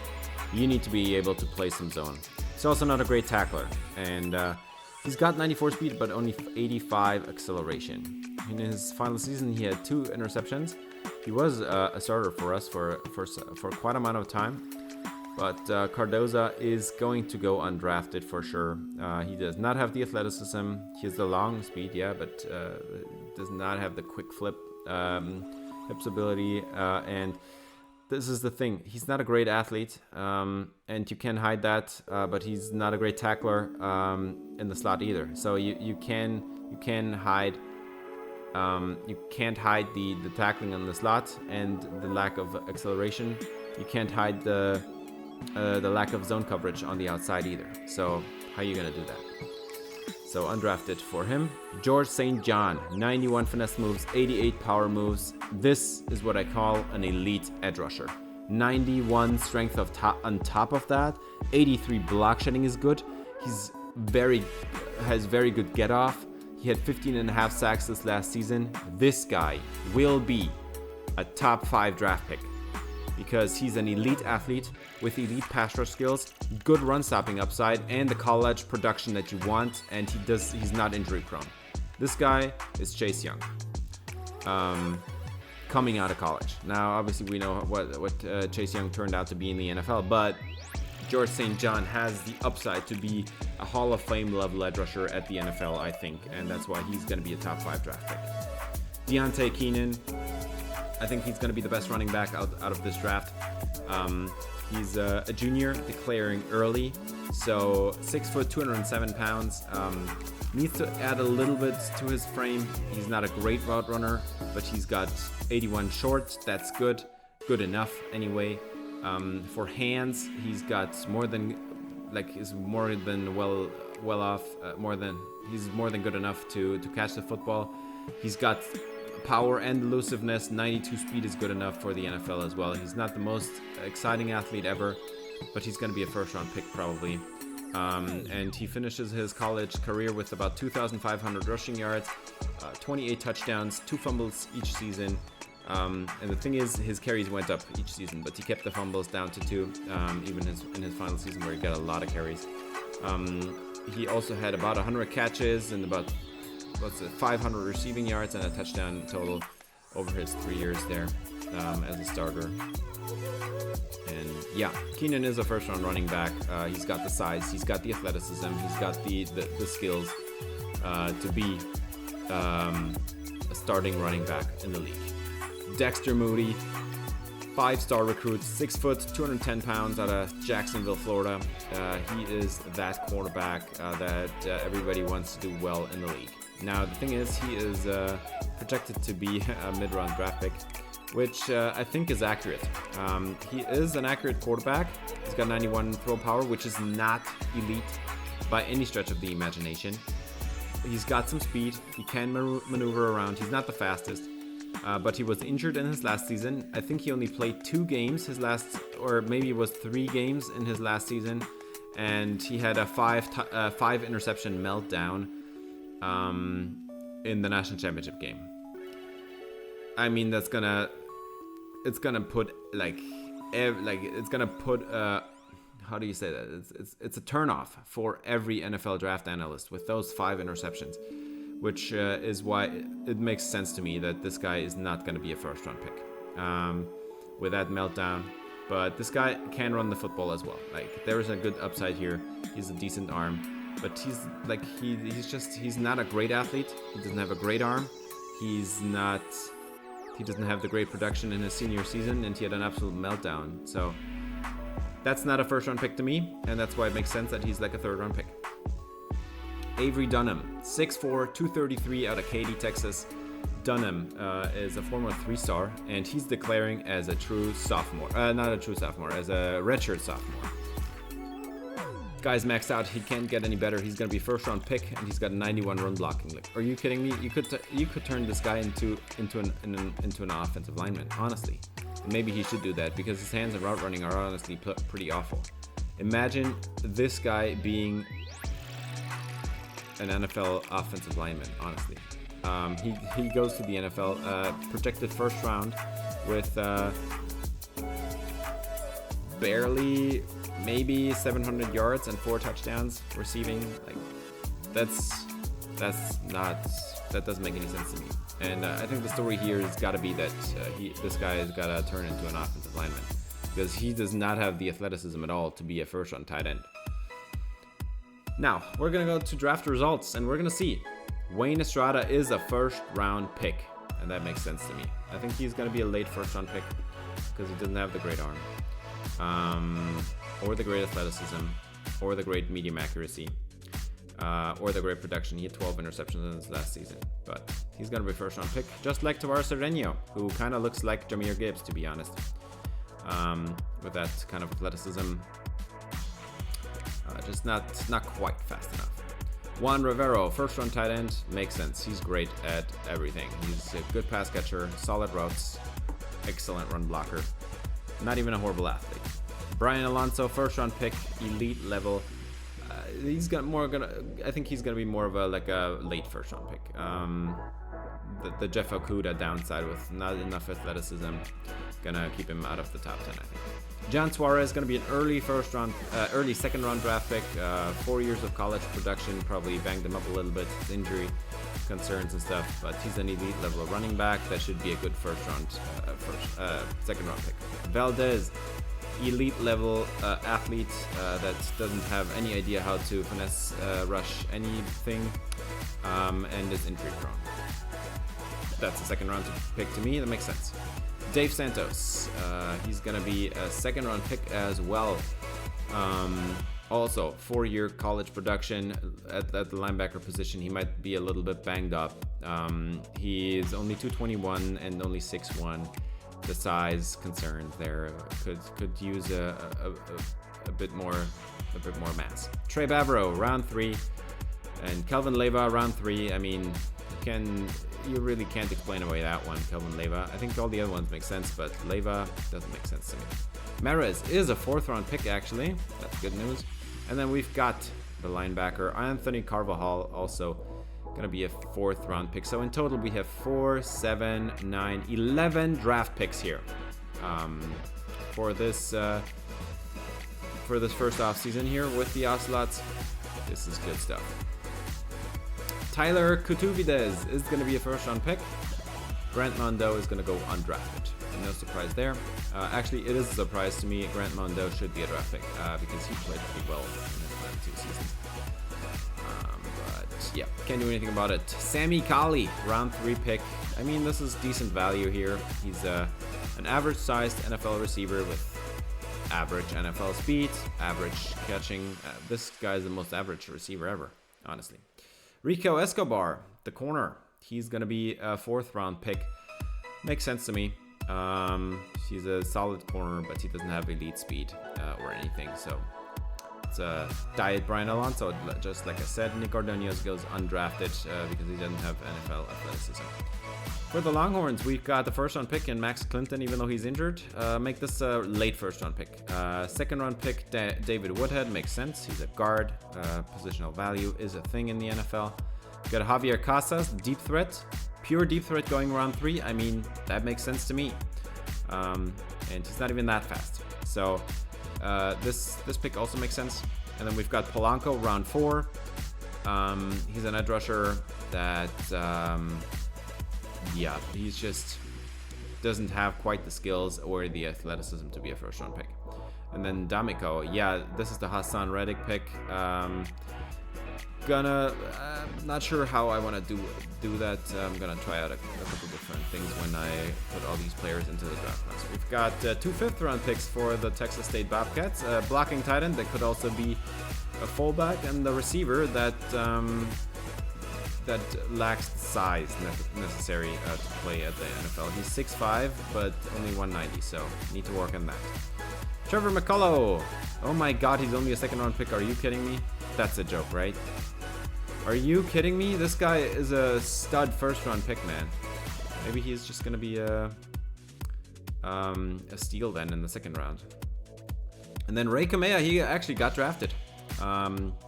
Developmental guard in the 7th round with a lot of strength and upside. I think that's a good pick at the end of the draft. We've got Brian Banfield. He also got drafted round 6. Like, go him, but like, dude, that dude needs to work a lot on his pass catching and his athleticism and his size as well. This guy needs to work on a lot of things, but he still got drafted. That's crazy. Dorian Watford is a 3rd round pick. That's kind of crazy to me because this guy should be, I mean, it's a defensive tackle, so obviously we gotta talk about positional value. And he didn't have like 99 block shedding and 99 power moves and 99 finesse moves or whatever. So maybe he needs to work on that a little bit. But yeah, Joey Machado, gonna be a late round pick, 5th round here for Machado. He was the one guy that I was talking about with, he's got good strength and good pass protection and good run blocking, but he doesn't have anything else. Jamie Lopez and Guillermo obviously not drafted at all. And then for Arkansas State, Cardoza also not drafted at all. No shocker there. And then just a couple more teams. Next one is Georgia. And like expected, we've got George St. John in the 1st round. And then for some reason, I can't believe it, Deontay Keenan is the 2nd round pick. Are you kidding me? That's crazy talk. What are you talking about, man? Man, Deontay Keenan looks awesome. And Dexter Moody, he's the 2nd round pick though. So that's nice to see. That's where I'll put him. That meltdown probably pushed him down some boards in that national championship game. 5 interceptions. That's pushing him down some boards. But yeah, that Keenan stuff is kind of ridiculous. Maybe he's just a steal in the 2nd round then. And then Avery Dunham. I think the story for him has got to be he turns into an offensive lineman a la Bernard Raymond, you know, for the Colts. He was also a tight end, if I recall this correctly, because he does not have at all the NFL athleticism, and he's a pure blocker. He can't do anything else aside from blocking. So, yeah, but that's it. We're going to go to recruiting now, as for the first time in forever, I have put five players here in the transfer portal on my board. Brian Angel is the 3-star quarterback out of Dallas, Texas. 6'1", 183, 94 throw power, 86 short, 85 medium accuracy. We've got 85 speed as well, so that's why he is intriguing to me. Daniel Valdez, remember him from Texas A&M? He's transferring, and I want to get this guy, man. Daniel Valdez transferred away from Texas A&M. He's got 91 speed, 89 XL, 83 catch traffic, 86 spec catch, 96 release, 81 catching. 95 short route running. I mean, can you miss on this guy? Jose Velasquez. This guy is actually coming out of Wyoming. And randomly I found this guy, by the way, on the board. I was like, if this guy actually declares and we can track him, I will try to recruit him. 88 speed, 90 acceleration, so not the fastest, but he's 6'2", 211 with 88 catch traffic, 92 spec catch, 93 release. I mean, this guy is great. And then we've got an offensive lineman in Joshua Paulo. Paulo is a guard out of Rusk, Texas, 6'5", 290, and Paulo is at 91 strength, elite level pass protection. Well, I mean, that 71 pass block is actually not great. Gotta work on that a little bit, but could need some run blocking help, definitely. And then Josh Jose, also from Texas A&M. We're recruiting 2 Texas A&M freshmen, by the way. It's both freshmen. The only one that's a sophomore is, I think, Josh Paulo. So that's the only guy that's gonna be a junior next year. And Jose, he's got great zone and man coverage. 91 speed is decent. So we're gonna try to recruit these guys, and it works out. We got Josh Jose. That's the first one to commit. Out of Texas A&M, transfer out of Texas A&M. We steal him away. And Daniel Valdez out of Texas A&M as well. We're stealing from our conference rival. And we've got Joshua Paulo, a 4-star guard. I love that. We're gonna go over these ratings a little bit now, because I think that all 3 of these players have a good chance of playing early in their Laredo State careers. Now Valdez, we beat out Texas and Ohio State and Oklahoma for this one, by the way, but he had basically a perfect pitch for us. So all A's across the board. We've got the 96 release. All the catching ratings are low and mid 80s. We've got 91 speed. and that's all at 6'4". This is the Joshua Arellanes frame, so I'm happy to get him. Joshua Paulo, he's gonna be on the team. We also we had a recruiting thingy with him going on. Got some boost there. 91 strength, good pass block power and pass block finesse. Needs some work on pass block and all the run block ratings. So actually 78 run block is not even that bad. So that's pretty decent as well. And then Josh Jose, we steal him away from Texas A&M. That's great stuff. We steal him away from Ohio State, and Texas was also in there, and Oklahoma yet again. Jose has 91 speed, 88 man, 72 zone. That's a decent player in my book. And then a week later, we get Jose Velasquez out of Newton, Texas. We got the Wyoming kid, and he was one of their leading receivers there. He's gonna be a redshirt sophomore next season for us instead. And Velasquez, we had a visit for him. We beat out Texas, and barely. It was really close with him. We had him on a visit there as well, and the visit is the thing that got done in the end. Now, he's got 88 speed, 90 XL. He's got all the catching ratings in the mid to high 80s and 90s. We've got 93 release, 75 short route running. It's a little bit discouraging, but this guy is going to be great. And then Brian Angel, I actually decided to not pursue him at the end anymore because we have got a 5-star true freshman coming in. And we have 2 4-stars on the bench right now, so I think we're good at quarterback. I decided to not go after Brian Angel at the end, so he's gonna go join LSU. And if he ever starts, if he's ever the lead quarterback on the team, I think we will get him out there. But that's our recruiting done, and we're gonna go over development traits here. Star for Lamar Aviles, so we've got a star receiver there. And a lot of impact guys. Jose Velasquez is one of them. Star for Carlos Amaro, the tight end. That's good to see. Star for Nate Yolito, the tackle. We've got star for Ezekiel Tejada, the guard. Trejo is normal. Impact for Paolo. And then Chabero also has impact. Daniel Chacon has star, our edge rusher of the future. Then we got a defensive tackle with elite here in Josh Lorenzo. Got George Maldonado is normal. Impact for Chavez.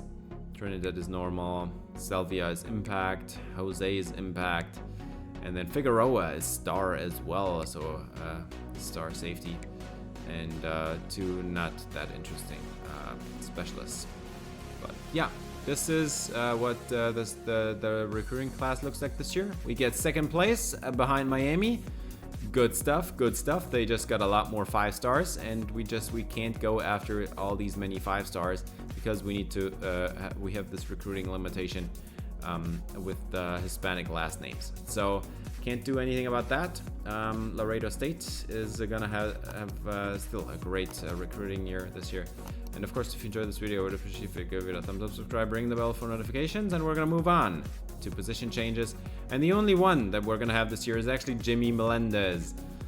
We're gonna move him to guard now because I think that he's gonna be lost at center. He's gonna be senior next year, and he's actually higher overall at left guard, and we just lost our starting left guard there as well. So we're gonna put him out there and hope that he has a great offseason change. Every other changes I made were purely just moving them to running back and back to receiver, for example, or moving them from left guard to right guard or something like that. So that was the actual true position change, the only one that we had this year. And now we're at training results, and this is a little bit disappointing. Alex Valencia only gained 1 overall, and he was supposed to be the starter here. The other 2 4-star quarterbacks that we're having to sit on the bench right now didn't develop a whole lot. Costanzo didn't get any points at all, I think, and Perez is like a +3 maybe. So this was pretty disappointing. I hoped Valencia would make a bigger jump to be like an 83, 84, 85 overall. But this is going to be downgraded quarterback then. Carlos De La Rosa, 90 overall. He makes the big jump. That's like a +8 change or something like that. Kevin Colombo, I expected him to be the lead running back this year, but I guess it's gonna be the La Rosa probably. Mara Marosa is the freshman. She's gonna be a backup right now, but Gonna see him in the future, probably at some point as well. He's gonna get some snaps this year, definitely, but just probably not too many. Arellanes didn't make a single overall point. Oh my god, are you kidding me? Can you please tell me that this was not for nothing? He at least got some abilities. Rosas, +3 overall. Ramon Iglesias is like a +9, the 99 speed receiver, and he's going to start this year. And then we've got yet another senior here at 88 overall. He's the 4th receiver, and then we have a big drop-off. Reynoso didn't get any big jump. Estendia didn't get a big jump. Chavez didn't get a big jump, and Tercero didn't either, even though 99 speed on the bench yet again. But Iglesias makes the big jump. I mean, this is kind of exciting because we didn't lose that many great receivers. We lost 4 receivers, but none of them were our leading receivers. The leading receiver is still here, and everybody else is going to be better off for it now because we have better 2nd and 3rd and 4th receivers now than we do last year. So that's an upgrade for us. At tight end, I think we're going to have a downgrade, but Emmanuel looks pretty solid. 80 overall, that's good stuff, good stuff, good stuff. So that's a downgrade. And then at offensive line, James Vargas, only +1 overall, but he got some abilities at least out of it. So, I mean, at least he got that going for him. We got a senior, Alex Laporta, sitting on the bench now. We can't start him. I looked around, there's no spot for Laporta to start. He's just not good enough. At guard, the big change is Melendez, actually. +4 overall, that gains him the starting role at left guard. D'Imperio makes a +4 change. So he's going to be a starter next year probably. Taylor Antonio still being a disappointment here. And then Kate Costello, he's just a freshman, got a couple of points, but not much. At center, Enrique Mendez, +3. So he is, I think he's going to declare next year as a junior. 92 overall. We've got Eduardo Orlando with a good jump as well. Got Manu Palacio taking over at right guard for Trey Bavaro. So I think on the offensive line, I think we're good. I think we have about the same overall offensive line as we had last year, maybe even a little bit better. But that's good stuff at right guard. We got Marrero as a senior. Now, this guy should be even better than that, honestly, because this kid, Marrero, he's basically uncapped. He should be like a 96 overall right now, but he's not. So that's disappointing. Taylor Costanzo is now the lead edge rusher on this team. And the thing is, he is probably not even going to be, because I don't know. We've got an interesting situation on our hands here. We've got 4 starting edge rushers now. All of these 4 players are gonna see snaps this year. The top 2 at each position, all of them are gonna see snaps. Then we've got Adrian Silvestro at 90 overall. We've got Machiela at 85 overall. They've got their work cut out for them, man. Without Ronaldo Sanchez, there's some work to do here. And yeah, Taylor Morales as an 80 overall. He is going to play this year, by the way. We're going to go over that later, but yeah, that's the D-line. It's going to be interesting this year. We do not have the great D-line that we had last year, so that's going to change. But we do have, yet again, a great linebacker, and actually 2 of them. Joel Tejada is going to be an 85 overall. That's a great jump for a freshman. 85 overall, that's good. Cabral as a senior, as our only senior at linebacker. He's 88 overall now. That's good. The run stopper. And at cornerback, this is a downgrade as well. I do not think that we're going to have a great secondary this year either. Mateo Lanza seems to be the lead corner, but he was an 86 overall last year as well, so I didn't think there was much change. We have 1 senior, it's Jamichael Pena, and he's an 83 overall. But all of these are mushed together, and it's coming down to preference who's going to start. We're going to talk about that later as well, but I think we're going to have a fine secondary. It's just not going to be outstanding, and if there's like great receivers, they're going to be torched, I think. So, not too happy about that. At safety, no great changes here either. I think it's like a +1 for Costanzo, like a +3 for Barbosa, and nothing at all for George Alves, even though he's the junior. Alves should be starting by now, man. And then we've got George Fuentes with an 80 overall. I mean, that's maybe a +1 or nothing at all, maybe. I don't know. But the safety duo is still going to be a liability in my eyes. Velasco, 94 kick power, 84 kick accuracy. Martino, 89 kick power, 94 kick accuracy. We're fine there. Nothing to worry about at the specialist's position, but both of them are seniors. We're gonna have new ones next year. For cuts, there is none. Actually, that's actually the main reason why I didn't pursue Brian on Hill, the quarterback, because that meant that I would have to cut somebody, and I didn't want to. And he was the only 3-star of the 5 transfer players that I was pursuing, so I decided to not go after him, since we also still had 3 other quarterbacks that could take over here. And I was not sure that Angel was going to make the difference there. So we're going to start this off by saying that Alex Valencia is still going to be the starter this year. 6'2", 218, a former 3-star, scrambling archetype. He's got great speed. He could play running back or receiver. I think I could have developed him for a long time at that. But he's going to be the quarterback this year. It's going to be a massive downgrade. There is... even if we play the freshman, who, by the way, would have made a good conversation about this. Even if we play the freshman, it's going to be a downgrade. Estrada is just a first-round pick, and these guys are just not. Throw power, 88. That's decent. I can live with that. He can run. He can make some people miss. He's a great option. A great option for the option. He's got great short and medium accuracy. That 69 deep accuracy is not looking good. But I decided to look away here because that deep accuracy, I mean, we've got a platinum 50-50 guy down the field. I think even if Valencia misses, I think Arellanes still can catch anything. And this kid has also 90 speed. So Valencia, he has played downs, but just as a holder, nothing else. Not a single down as a quarterback, not a passing down or anything. But he's a senior. He's the only senior we have. He's going to be a 1-year starter here. And now we're going to talk about why Coda is not the starter. He's a true freshman, and he looks good enough, honestly, compared like the other 2 quarterbacks, Costanzo and Perez. They didn't make any strides to be better quarterbacks than Valencia this year. And Coda is looking better than them as a true freshman. No doubt about that. We also would have a gold field general ability. But Coda has 91 throw power, so not that much more. He's kind of the same upside as Valencia as a runner. His accuracies are a little bit worse, except the deep one. That's better by about 8 points, I think. And so I decided to put him on the redshirt list as well and go with Valencia.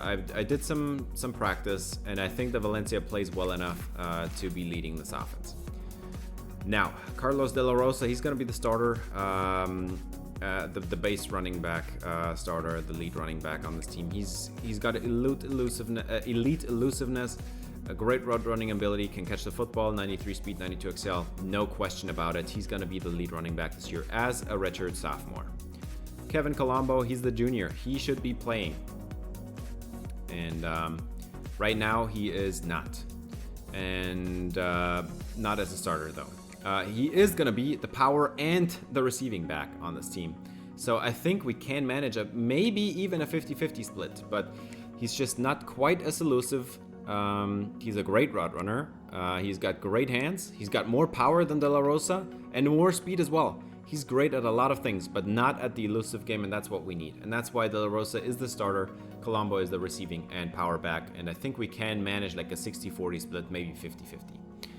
Trevino is gonna be redshirted this year. He's not gonna be playing, and that is because he's a great power back. He's gonna be our next Nick Vasquez, but his carrying is a little worrisome. His ball carrier vision is a little worrisome. He's just not good enough, and he's also not a great athlete. He's the worst athlete of all the running backs we have on the team right now, and that's why he's gonna be redshirted, because there's just not that much upside with him right now. Taylor Lima is the fullback we just recruited. Nothing to talk about here. He's going to be a pure blocker. His hands and route running are capped. But yeah, the lead blocking is 74. Needs to get better at that. But other than that, I think he's going to be fine in a year maybe. We'll see. Joshua Arellanes, he's coming back, and he's got a platinum 50-50 and a gold sure hands, and a bronze press pro and a bronze balance as well for the breaking tackles. Arellanes is going to be fantastic. again. But I think his production is going to go down because we don't have quite the same elite level quarterback as last year. He has elite hands, he's a good route runner, he's got elite elusiveness and 91 speed. That's good enough for me. I think he can maybe develop into an even better receiver this year with those abilities that he just gained in the offseason. Taylor Rosas, 5'9", 179. No, 197. He's going to be the new slot receiver this year. We're going to move him inside. He played outside last year, but I think his skills are going to be more usable in the slots because he's too small and he doesn't have the elite speed on the outside that I want. But he's got sure hands, he's a decent route runner, and he's got 90 speed. I think in the slot, that's good enough. Ramon Iglesias is the reason why Rosas is moving to the slot. Iglesias is 6 foot, 205, so he's not even small. Like, he's not one of those 5'7" receivers with 99 speed. No, he's a 6 foot receiver with 99 speed. And he's got elite route runnings, 95 release. That's what you want on the outside. He's got great hands, and pretty decent elusiveness as well, but 99 speed. We gotta take care of that. Now, if we had Estrada, this would be perfect because Estrada is an elite level deep threat, but we do not. The number 4 is going to be Anthony Esponda. He's also going to be playing in the slot here. 5'7", 181. So a smaller receiver as well. He's very good in the elusive game, but he has only 85 release, so there's no reason to be playing him outside. Not the greatest hands, so yeah. Just a decent number 4 receiver. He's a senior, so this is his last year. He's a decent athlete though, so looking forward to seeing him out there as well. Daniel Valdez is not going to be playing this year. We recruited him from Texas A&M. He looked elite. Maybe he is next year. Not with those skill caps though, but we're going to do some shenanigans. We have the architect thingy, so maybe we can move him to running back and then back to receiver. That maybe frees up some skill caps if we win the conference. That's going to free up some skill caps or whatever. But Valdez is not going to be playing this year. And the same thing is true for Jose Velasquez. 6'2", 211 out of Newton, Texas. We're going to move him to running back and back to receiver next year for training. And let's see what happens there. But he's an elite level pass catcher with not great route runnings and not great speed either. So we need to work on something here. But I think he could be a starter next year. So I think this was still a good move recruiting wise. Lamar Aviles, he's the true freshman. He's going to be redshirted. He looks great though. 5'11", 188, so kind of a smaller receiver, but dude, the route runnings are deep threat wise great. He's got great hands already. Doesn't even need to do much on that one. And this guy's got 98 speed, 95 excel. So this guy's going to be a starter next year no matter what, because we're going to lose at least 3 receivers next year. If Arellanes doesn't declare next year either, I'm going to be like absolutely shocked. Jamie Lima, 6'2", 208, a 5-star receiver. He doesn't have quite the awesome skill caps that Aviles does, but this is not horrible. Decent route runnings. The catching ratings are sadly capped here, so 81 catching is not great, but we're gonna do some change position shenanigans next year. Maybe win the conference title and get the architect, the architect upgrades and stuff like that to the skill caps. Maybe that works. We've got Angelo Emmanuel, great hands, decent route runner, more of an underneath man though, so I'm not going to see him too much down the field, but he's got 87 speed, and playing with him in practice felt fantastic. I think he's going to fit very well with Alex Valencia's skill set as a passer. James Vargas, 6'3", 331 out of Argyle, Texas. He's going to be the starter this year again. He was starting last year. We convinced him to come back. 96 strength now. He's an elite level pass protector, an elite level run block. Well, not elite, but great, I'd say. Good quickness, good footwork, got some abilities as well. Nice to see. Jimmy Melendez is going to be the starter at left guard. 4-star recruit, 6'2", 308 out of Longview, Texas. Melendez has, he's a power guard, and he's got 92 strength.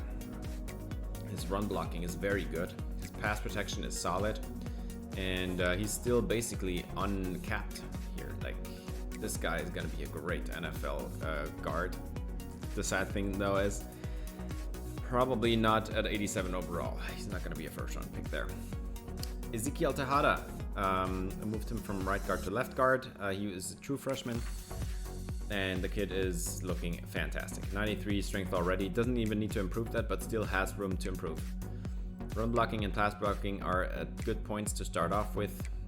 And this kid can run with it, I think.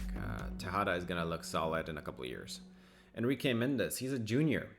Both of the starters at left tackle and left guard, by the way, are seniors. This guy's a junior, and I still expect him to declare. 6'1", 285. Looks a little bit light for a center.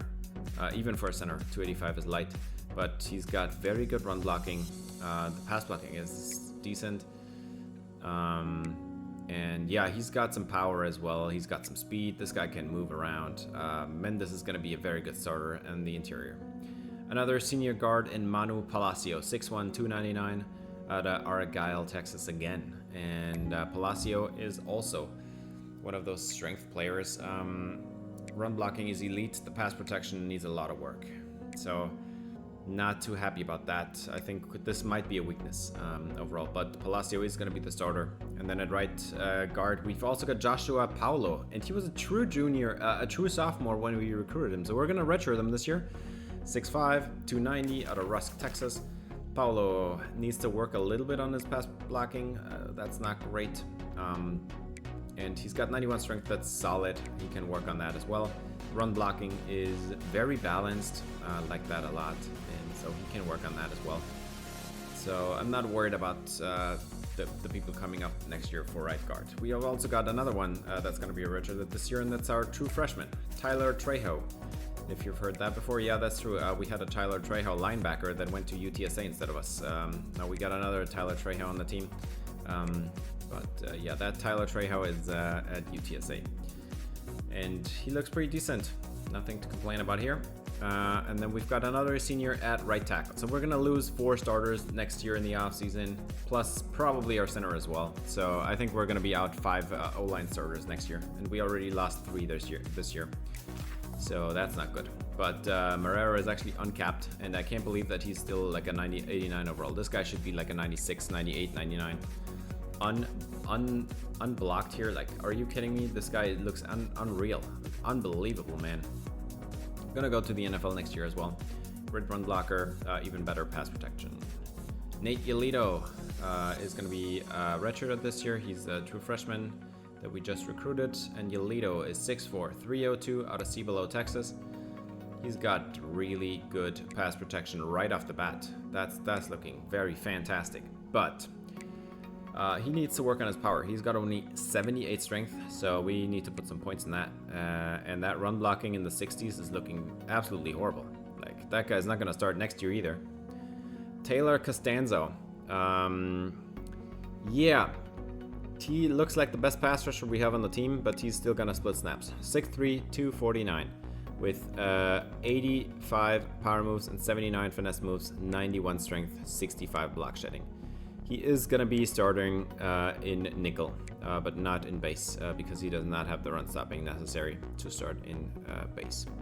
Javier Yolito, 6'2", 239. He's a junior. And by the way, Costanza was the only senior on the D-line, or on the defensive end, so only that one. Yolito is a junior, 6'2", 239, 4-star out of Spring, Texas.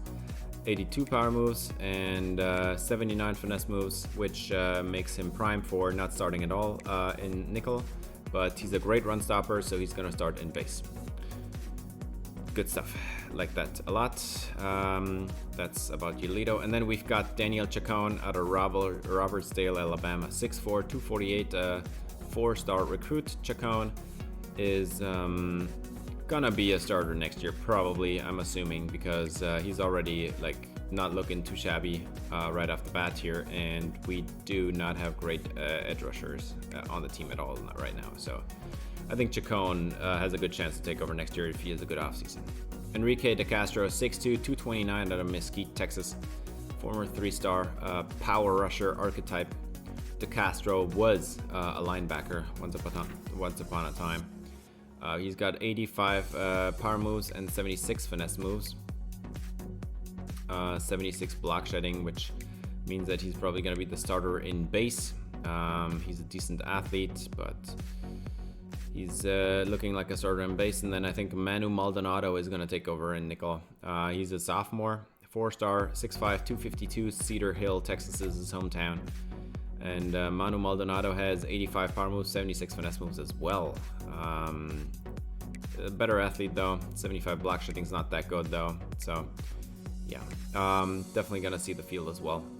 So we split all our time between these few players here. And then we've got Marquez Japera. He is a backup now. He's going to be redshirted, redshirt freshman. Javera has good power moves. The finesse moves are lacking so far behind. But yeah, not a great block shedding either. So right now he can only rush the passer a little bit. He's not even a great athlete either. So he's going to be redshirted. And then on the interior, we've got Adrian Silvestro, 6'5", 281, 285. So he's a little bit light, sadly. But he's a former 4-star out of Beaumont, Texas. And he's got 86 block shedding, 87 strength. So right off the bat, he's a starter in base. The finesse moves and power moves, 76. That's not great. And we have better pass rushers than that. Taylor Machiella, 6'3", 313, a former 3-star, and out of Pahokee, Florida. He's a run stopper, and he's got 88 block shedding, so even more than that, and then 83 strength, which is not great, but he's not a great power or finesse rusher at all, so he's purely playing in base, and probably not going to get much sack production, but that's okay. Jose Pujade already played as a pass rusher last year, 6'1", 299. 4-star recruit. Pujade is a pass rusher, 88 finesse moves, 73 power moves. That is good enough to get him started as a pass rusher on this defensive tackle unit. His run stopping is 71, or block shedding 71. That's not good, but we can work with it, I think. And then Taylor Morales is also gonna see some pass rush snaps here, because Morales is a freshman. But he has 88 finesse moves and 73 power moves. 89 strength. He's probably the best athlete we have at the position. 67 block shedding is pretty awful though. So Morales is definitely going to see the field this year as a pass rusher. But there's going to be also, we're going to see 8 different players rotate around on the defensive line with pass rushing and run stopping. We're going to split up the load and divide it between everybody. Last year we were too dependent on our 2 elite edge rushers to win the jobs for us. And when most counted, we didn't have them. And the backups were just not good enough. Josh Lorenzo, he's a redshirt freshman. He's going to be redshirted. No, nothing to talk about here. He's going to be great next year. Not this year though. John Medrano is the lead linebacker. He's going to play every down at linebacker, 6'2", 220 out of Friendswood, Texas.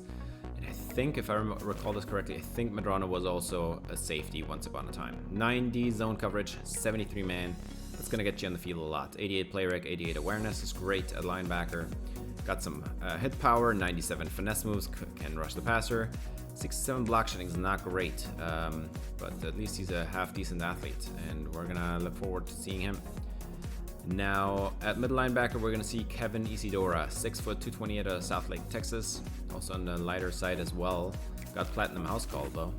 89 zone and 82 man. He's got pretty good hit power. Can rush the passer a little bit at least. Not great in the block shedding game. And 86 speed. And Isidora is not just a middle linebacker, he's also playing in sub linebacker. So it's going to be a nickel, it's going to be Medrano and Isidora.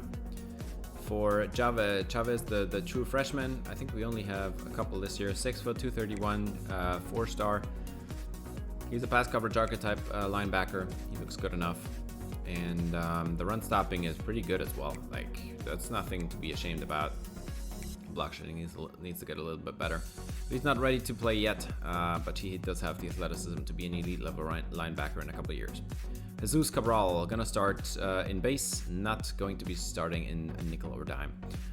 He's gonna be the right outside linebacker. He's got elite run stopping ability. He's got 94 hit power. He's got platinum wrap up and gold blow up, but he does not have the pass coverage to be down there, to be out there on third down. Mateo Alonso, 5'11", 205, 5-star corner. He's gonna be the number 2 corner, which in EA games means that he's gonna be the left corner from the offensive side, so he's gonna cover the number 1 receivers. He's elite in zone, not great in man, but solid enough, and he's got 97 speed. He can recover anything, and Mateo Alonso also played on that side last year as well, so not worried about him. Our number 2 corner, well, technically number 1 corner, but playing the number 2 receivers, is gonna be Jermichael Pena. With that Platinum House Call ability, he separated himself from all the other corners for me. He's the senior, and he's got Platinum House Call ability. He also has elite man and press ability. 90 speed is good enough. He's going to be starting, even though he's overall-wise a lower corner than the other ones. And then we've got Taylor Pena. He's custom-made for the slot, honestly. 5'11", 178. Pena has solid man coverage. 88 catching is good, and then elite zone coverage, 88. He's also our best tackler at cornerback, and he's got 94 speed if he ever needs to follow any slot fades or whatever. Miguel Cabral, freshman corner, 5-star. He had a nice offseason, but I just don't see him ready to play on the outside. He doesn't have the abilities as well, but he's good in zone. He's our second best tackler. And he's got good athleticism. He's going to play in dime in the slot as well. And then we've got our freshman corners that are going to be redshirted. One of them is Leon Trinidad, 5'11", 186 out of Detroit, Michigan. Trinidad is a 4-star corner, man archetype as well. Doesn't have abilities yet, but 79 man, 77 press. That's not bad. 71 catching is not bad. 66 zone coverage is bad. So he needs to work a lot on that. But his skill caps are not bad. 93 speed is decent. Looking forward to seeing him in a couple of years. Rafael Selvia, 6 foot, 182 out of Marietta, Georgia. Selvia is a 3-star corner that we recruited last year. He's going to be redshirted this year. And he's a zone archetype corner. And his zone coverage is at 74, so he needs to work a lot on that. 65 man is horrible. And as an athlete, 95 speed, 90 acceleration, that's pretty good. Can't be too sad about that. Probably gonna take him a few years to be a starter though. At safety, we're gonna start Elias Costanzo. He's got 96 catching. That's absolutely elite. And 93 speed is great. He's got not quite the abilities I was looking for though.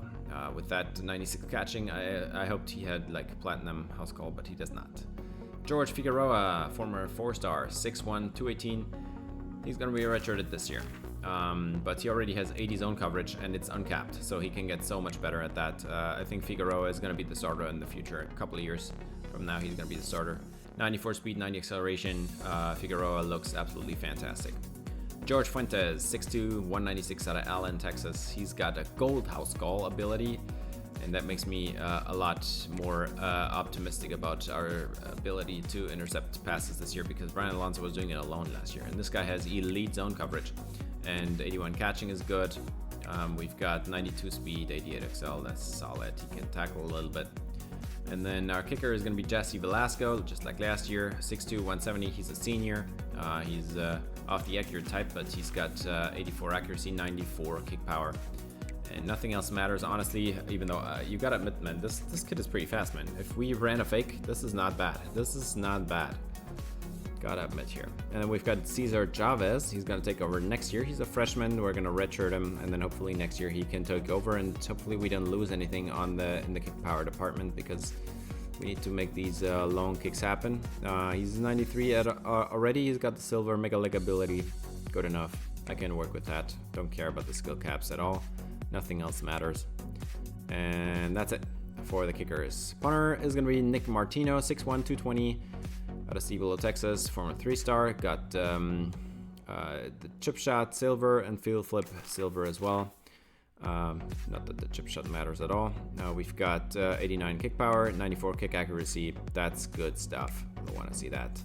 Also, not too slow, man. That 80 speed is pretty decent for a punter. And we've got a freshman for him as well, who's going to be redshirted, 6'4", 221 out of Perham, Minnesota. It's Jamal Fusha, former 3-star.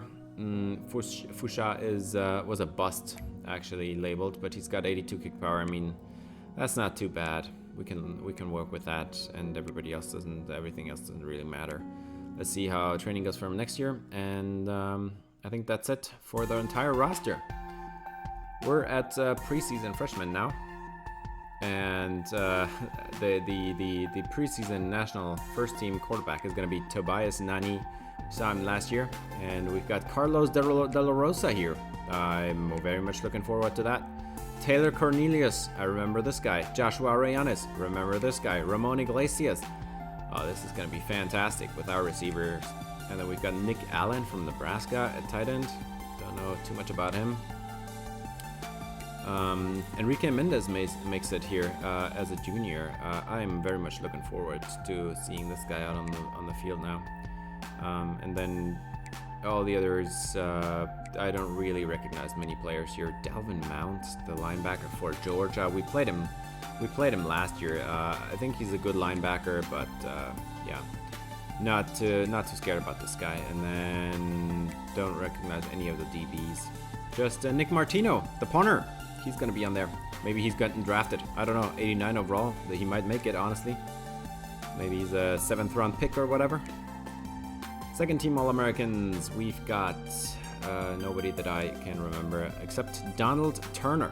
We've got a running back here, Johnny Milner. He's going to follow in the footsteps of Chestnut, so gonna see him this year. Donald Turner, definitely recognize him. Taylor Rosas makes it on this list. What? That makes no sense. I mean, he's a 90 overall now, so that's not bad. Jimmy Trueblood, the left guard for Texas. He came back for his senior season. Not happy about the season ended for them. And then I do not recognize anybody else here. John Medrano, the linebacker for Laredo State. And we've got a corner, Jermaine Davis for Texas, but I don't really recognize anybody else. Jesse Velasco, our kicker, on here as well. So both our specialists are on these national teams here. Let's go to the Big 12 preseason freshmen, and let's find out who else is having a great season this year. Juan Flores, the quarterback for Texas A&M. Oh my God, that's interesting. He's a senior, so gonna be facing him in the last game of the year. We have both our running backs, all 3 receivers. That's great. This is looking fantastic. And then Ben Melendez, the best player from SMU apparently. James Vargas. And then the entire offensive line, except our left guard, that's going to be Jimmy Trueblood from Texas. But the entire offensive line is on this list now. Maybe Jimmy Melendez should have put in some more work in the offseason. We've got Taylor Costanzo on this list. We've got Juan Soriano, who remembers him. I tried to recruit him. He didn't want to come here. Adrian Silvestro for Laredo State as well. We've got Lee Raines, D-tackle for Texas. We've got John Medrano. 2 Oklahoma linebackers, Jermaine Davis again, Richard DiMercado. What? DiMercado? He's not even gonna play. So yeah, that's not happening. And 2 Oklahoma safeties, and both our specialists obviously in the first team. And then on the second team, we don't have anybody left anymore. It's gonna be the quarterback from Texas, the running back from Texas, and then we've got Donald Turner, Ian Okereke for Oklahoma here. We got Ruben Wiley, the left guard for Texas. We've got James Vasquez at right guard. Yeah, you're not playing, so you're not on this list, definitely. No, it's not happening. Frederick Downs, the D-tackle for Texas Tech. I recognize his name. Justin Beach, the D-tackle for Texas. Remember him. Luis Ventura, the linebacker for Texas. Remember him as well. Isidora is on here. What? Cabral is on here. Mateo Alonso is on here. I mean, Alonso at least makes sense. And a safety for Texas as well, Josh Stingley. But yeah, this is going to be the schedule this year, and I'm really looking forward to this one. We've got Arkansas State up first. Yeah, we played him last year. I want to play him again. There are still 3 players from our team on that team, and one of them is a starter, and he's a senior, so this is the last chance to play us. Maryland is our next opponent. That was just a randomized selection. Don't really recognize anybody there. We've got UCLA. We played them in the playoff last year. It was also randomized here, but I'm happy it was UCLA. As actually, that's a good good, strong team that we need to face before we go into the conference schedule. UTEP, Texas Tech, UTSA, and then the rivalry game against Texas, of course. We've got Texas State after that one. And this time we're playing at home against Texas, by the way. Sam Houston, Rice, Houston, and Texas A&M. And by the way, this year, it's basically like all through the conference schedule, home, away, home, away, home, away. Texas A&M is our final one, and we're going to face Flores, the first team All-American quarterback. So that's going to be fun. And yeah, in the top 25, we're ranked number 2 in the country, behind North Carolina and ahead of Georgia. Ahead of Oklahoma as well. That's very interesting. Texas is ranked number 22 only. That is crazy to me. And from the Big 12, I do not see any other team. That's ridiculous. There is only 3 Big 12 teams, and it's us, Oklahoma, and Texas, and nobody else. Or there's Georgia on there. And then I recognize Alabama, obviously, number 12. I think like they won the Natty last year and they still kept their quarterback. I think they still have a great chance at winning this year as well. Do not understand why they're ranked number 12 in the country, but whatever. Wisconsin is number 14. We faced them last year in the playoff. Get Penn State out here with the great rushing attack. They kept their running back, who had a great season. And then, yeah, from the rest of these teams, I don't have any special story for them. Central Michigan, actually, we played them. Oh my God, Central Michigan is ranked now. What? We played them in Season 2 bowl game and then in Season 3 season opener, I think, if I recall this correctly. But yeah, this was a great offseason. I don't think we have as great a team as we did last year, but I still think we have a shot at the conference. And then for the playoff, we're just gonna look game to game, man. That's gonna do it for this episode. Thanks for watching. If you enjoyed, please leave a like and subscribe for more Laredo State Dynasty. See you in the next episode. Until then, have a great day.